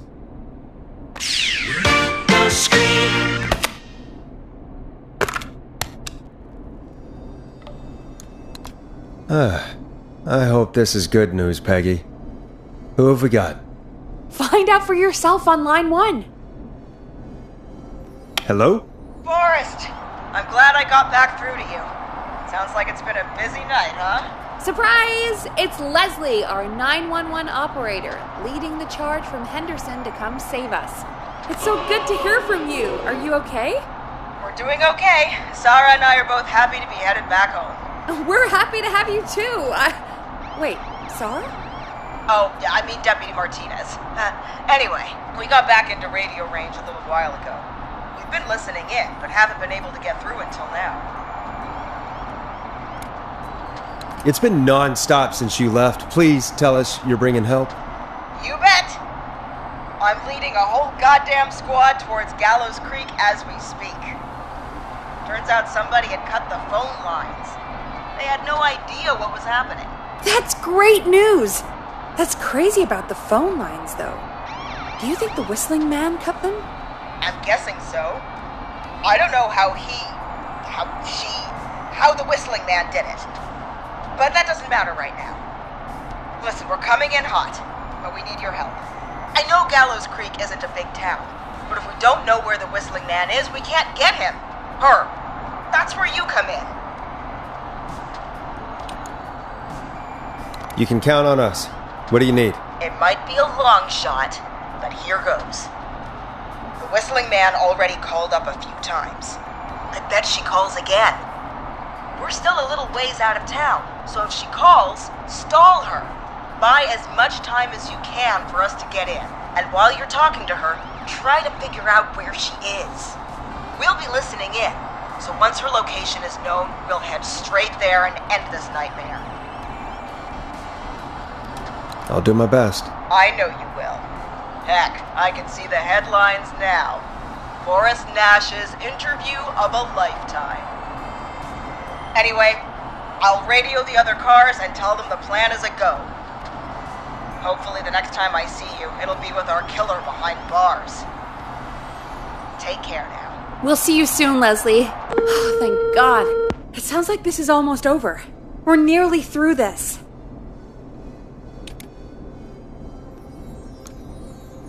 That's nice to think, Peggy, but I don't reckon Dawn is going to give up without a fight. She probably won't give up without a fight, no. But neither will we. Now, let's get you back into the arena, champ. Okay, Forrest, shut the music off. Bringing you back live now. Welcome back to The Scream with me, Forrest Nash. The line is lit up, but before I get to our next caller, I just want to say, things are looking up. It's almost over, but for now, let's bring in our next caller. Evening, caller. This is Forrest Nash. Hello, Forrest. This is John Hedges. I'm here with Casey. I wanted to give you an update on Jason. John! Is he gonna be okay? He's a fighter. He'll be fine. We've got him stabilized and resting in a bed. We're preparing to move him to the hospital. Thank you so much. If you hadn't been there, then... God, I don't even want to think about what would have happened. Of course, Casey. We're just happy he's okay. John, Casey, you two did all the work. Tell Jason to get well soon from us, whenever he's up for it. Well, why don't you tell him yourself? Is this Forrest? Jason! We meet at last. It's good to hear you, Jason. How are you? Oh, well, you know. I've got a hole in my stomach, and there's a knife in my leg. But John gave me something to take the edge off. So, I might feel even better than either of you.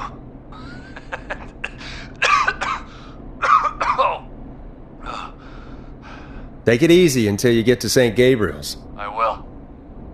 But, before that, I needed to call you. I'm guessing the Whistling Man is still out there? Yep. As far as we know, anyway. I was worried you'd say that. God damn it. Actually, I'm glad you called. I wanted to talk to you about what happened earlier. Go for it. We spoke to Roller Ricky not long after you were attacked. You spoke to Ricky? Was he... Is he alright? He is now. I mean, he was attacked earlier, but this call came after. Hey, guys, I'm really sorry, but there's a call on the other line. I just need to make sure we don't have another situation brewing. You fill Jason in on what happened. I'll be right back. Sure, Peggy. Sorry, Jason, where was I? Yep. Ricky's fine. You don't need to worry about him. That's a relief. He told us about George. Sounds like everything's finally coming out now. It's been tough to hold it all in. Sounds like you've been holding back about something awful, Jason. I'm part of the reason my best friend is dead, Forrest. And the few who knew about it said if I ever said anything, I'd find myself in jail. For a long time. It was hell. And then the town just moved on. Like he'd never existed. What happened that night? I went along with the stupid prank, that's what. Whistling night. Some of the guys on the football team had an idea for a way we could haze the newcomers. We decided to plan a party in the woods and have the whistling man crash it. It was stupid. We each had a role. I was the stabbed friend. At the party that night, I left the group for a second. Met our whistling man. Pretended to get stabbed in front of everyone. Started an almighty panic, those screams. That was the last time I saw or heard George alive. How did George die, Jason? I don't know. I was playing dead. But when I heard her scream... Ricky mentioned a girl named Bean. Is that who you mean? Bean? Oh yeah. I guess George did call her that. Yeah. He called her Bean. I heard her again tonight, Forrest. Her name was... What? What happened? Are we still on air? No, we're not. Seems like the power is completely gone. How do we get it back on? We can use the emergency generator down in the basement. Ricky picked it up a while ago in case we ever needed to do an emergency broadcast. An emergency broadcast? Emergency? You know, nuclear war, alien attack, broadcasting a serial killer's location to the cops so we can end this nightmare. Fair point! It's in the storage area, in the far back corner, up on the wall. You might have spotted it earlier when you were digging around for all those tapes. It'll have a big red button. Just press that. I'll see you when you're back.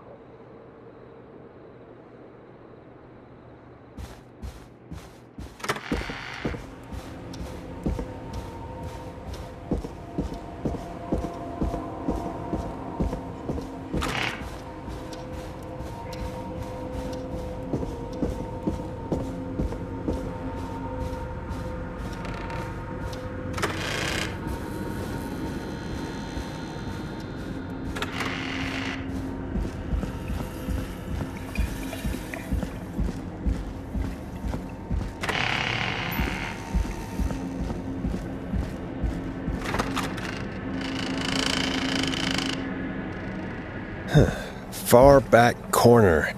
Why is this station so big?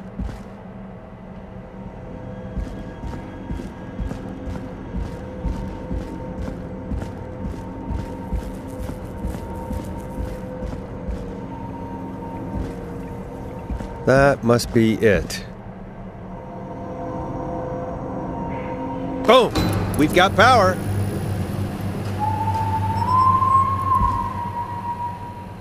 The whistling man. I need to warn Peggy.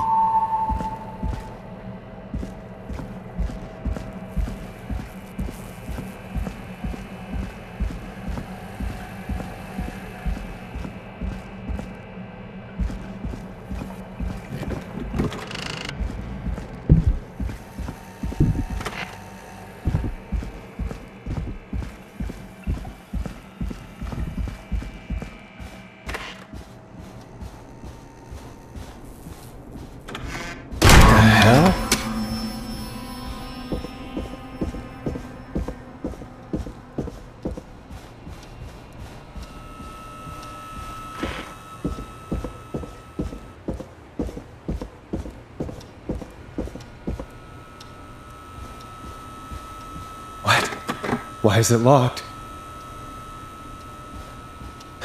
Oh no. Peggy! Where'd you go?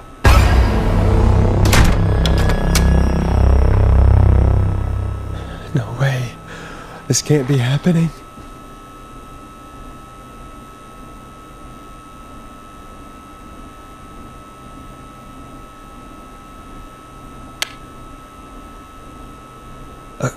A call.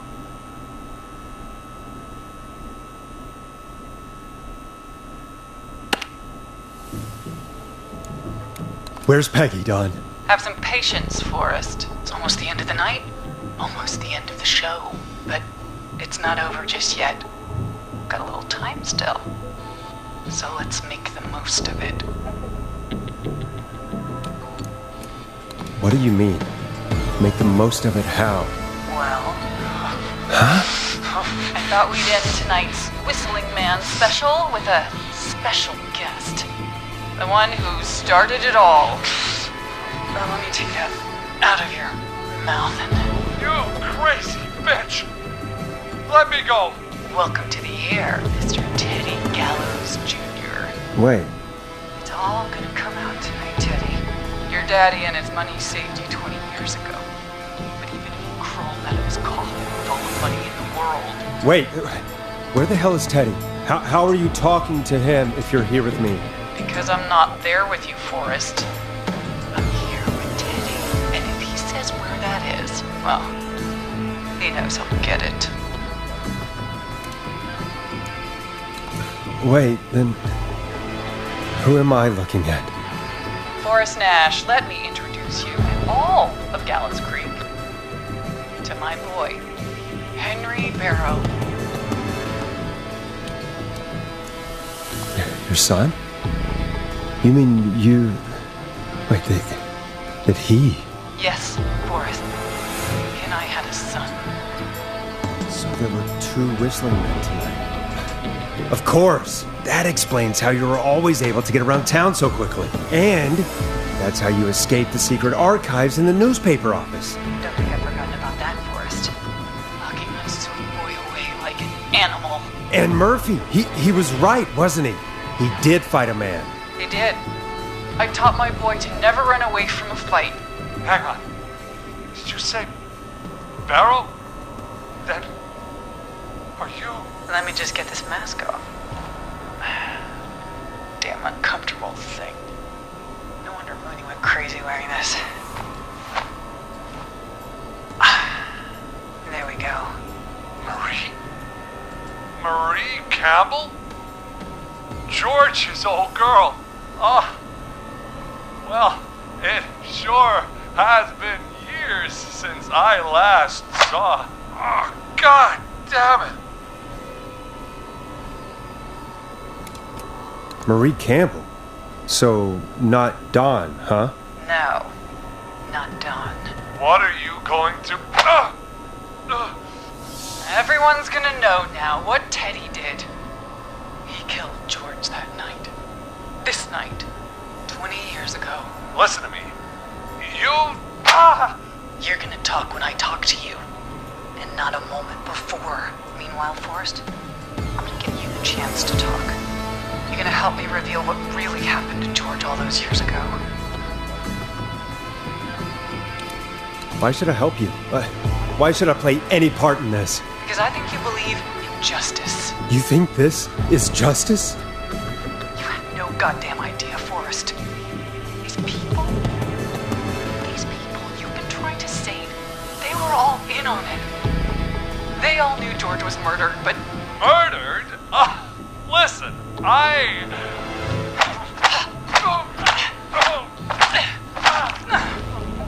said you speak when you're spoken to.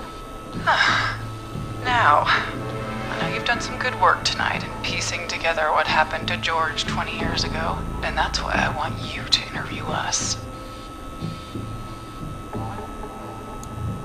Are you serious? You want me to interview you? Am I serious? After everything tonight, you really have to ask me if I'm serious. Do a good job. And hell, you might be the only one to leave here alive.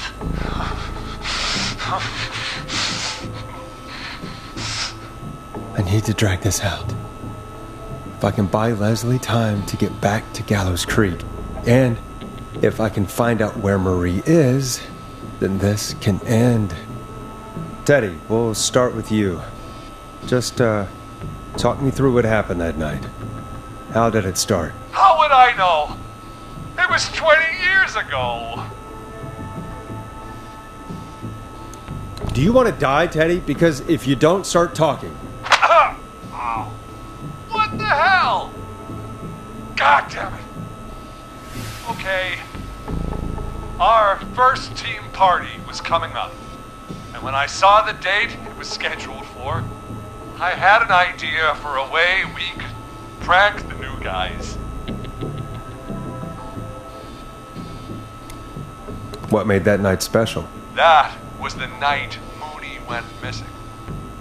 We couldn't pass it up. I was just surprised no one had ever thought to do it before. Wait.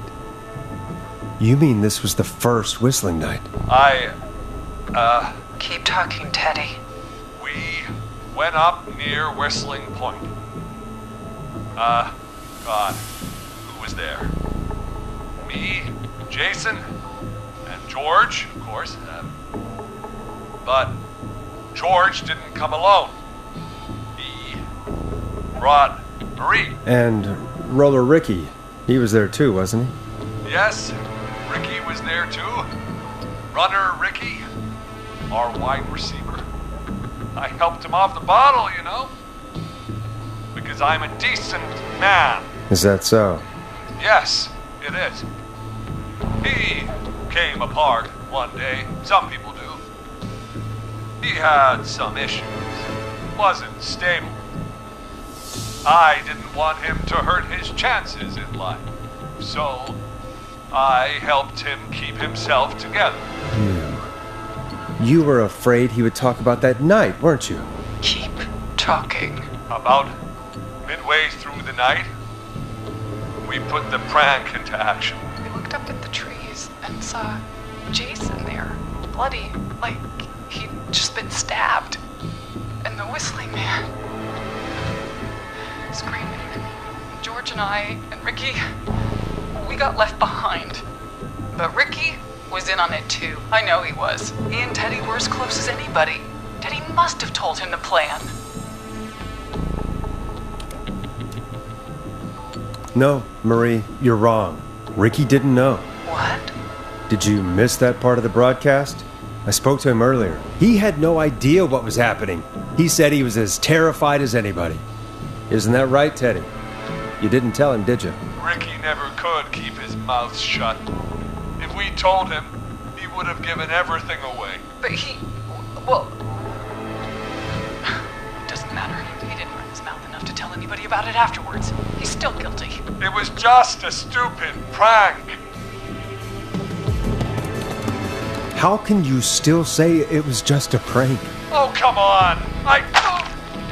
God damn it. You made George think Jason had been murdered. He thought his best friend was dead. And so tonight you stabbed him for real? It's the role he wanted to play. Jason's still alive, Marie. He was with a friend. We talked her through how to stop the bleeding and got him professional help just in time. Oh. Shame he didn't have the good sense to die earlier. He's gonna regret that. Enough about him. Me and George took off running, but somehow we got separated in the woods. I ended up near the bottom of Whistling Point. When I noticed George wasn't with me, I panicked. And then, I don't know how he snuck up on me, but the Whistling Man grabs me. I scream, and he starts laughing. Telling me it's just a joke. I could stall for time here.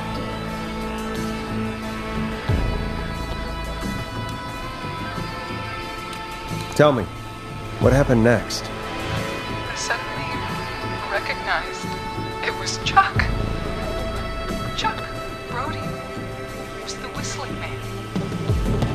Laughing away. But then he stops. And he's looking up at the top of Whistling Point. What was he looking at? Teddy, what happened next? Nothing.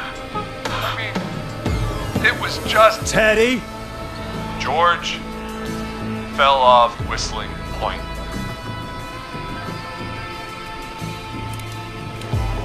How do you know what happened? I saw it. You pushed him. You were up there. You were dressed as the Whistling Man too, and I didn't push him, goddammit! I just chased him up there and he kept backing up. When I saw he was about to go over, I reached out. That's what you saw. You liar. It's not my fault. He didn't know it was a joke. If he'd had any brains, he would have realized. Ugh, you bitch. No one's going to believe this. After all you did. If she's lying, why the cover-up? My future was at stake, Nash. You know what it's like. People like us are bred for bigger things. I'm going to be the mayor of this town, Forrest. And then governor. And then, who knows? What happened that night was tragic. It should never have happened. But it was a mistake. It was just a stupid joke gone wrong. So my father sent Clive out to clean it up. Why should a blip ruin my future? George was a blip? That's an evil thing to say, Teddy. That's the way it is. My father agreed with me.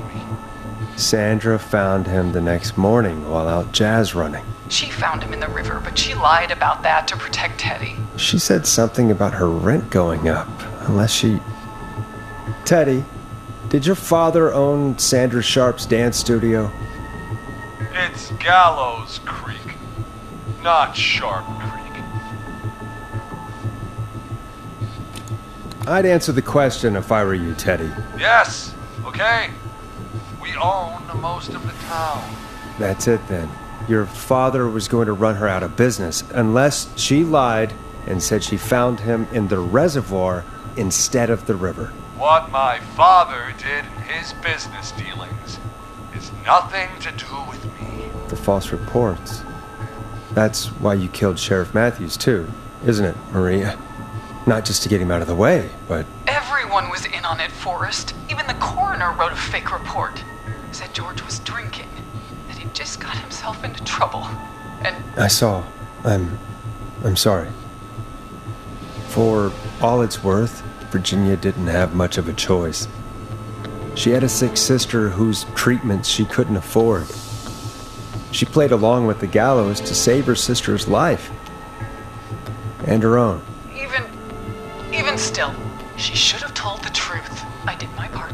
I tried everything I could think of. I even went to the newspaper, but no. That coward killed the story. We'll take care of Maurice Russell later.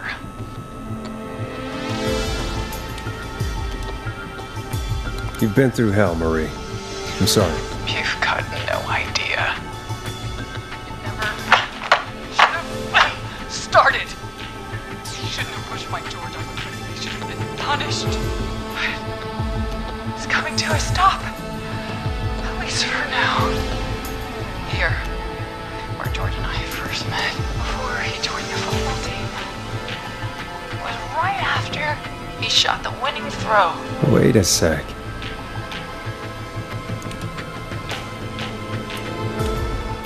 You're at Gallows Creek High, in the gymnasium. That's right, Forrest. Not that it matters, but yes, we're here. Anyway, I think that about wraps up the interview with Teddy. So... Marie? Where? Peggy! Teddy? You gotta help me. Quiet. You'll talk more later. Now I have to talk to someone who mattered more than you ever did. Peggy. It's been so long since I've seen your face. I worried you wouldn't come. Marie! Oh my god. I thought you... And here I was, thinking you'd forgot me. I'd never forget my own sister. Sister? Peggy, what's happening? Why are you even there? Wanna explain, Peggy? Earlier, while you were speaking to Jason, I got a call. You remember? Well, it was from Dawn. She said that my sister Marie was there that night George died, and that I should come to the gym for a reunion. And when you walked in, you found out That my sister is the Whistling Man. Good to see you too, Peggy. Why didn't you tell me anything?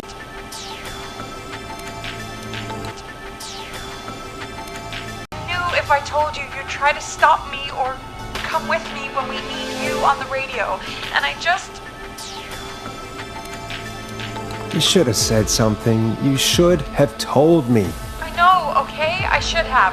But I didn't imagine this situation then, so just... What happened to you, Marie? You just disappeared one day. Disappeared? I was thrown out, Peggy. I begged Mom and Dad to do something about what happened that night. But did they care? No. They told me to stay quiet. They cared when they learned I'd been with George. And... Marie, I'm so sorry. I never knew. It's not your fault. Really, it's Mom and Dad I should be seeing right now. But since they're gone, well... I'll have to settle for the next best thing.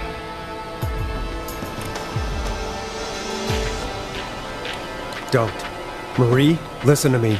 You don't have to do this. Someone has to pay for what they did. Marie, please. Mom and Dad are gone, Peggy. Besides, you forgot me. Just like the rest. You forgot. Is there any way I can prove Peggy didn't forget Marie?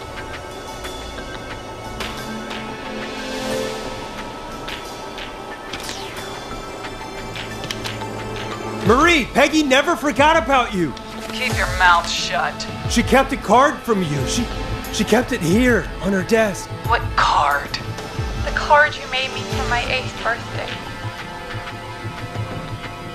What does it say then? Happy birthday, Peg. Now you're great and 8. Love, M.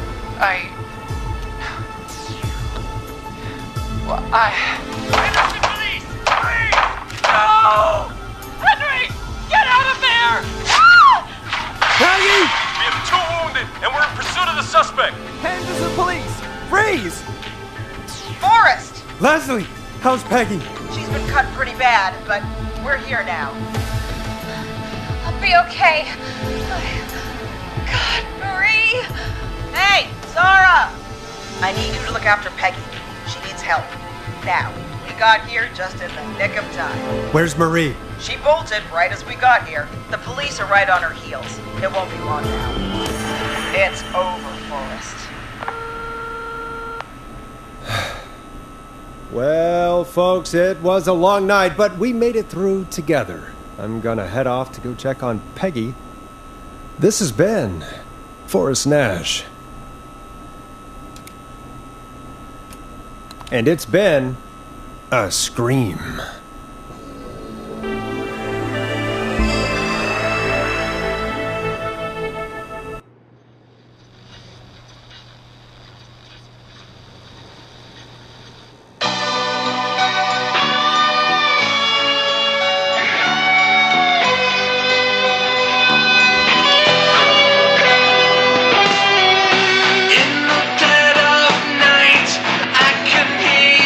Calling for me.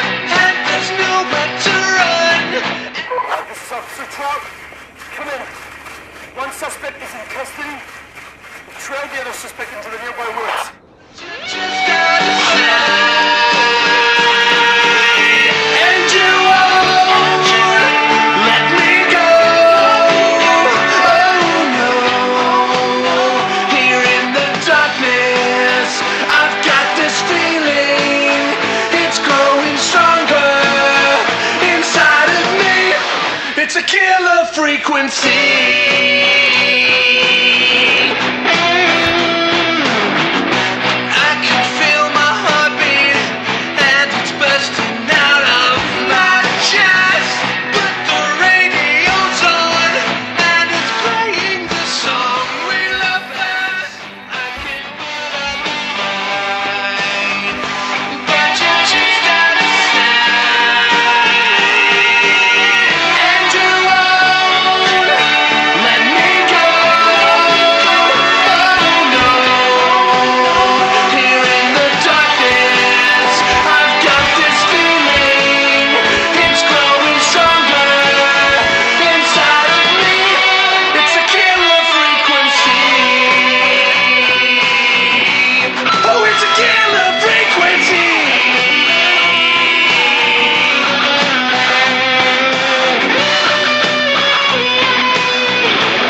Negative. No sign of the suspect anywhere.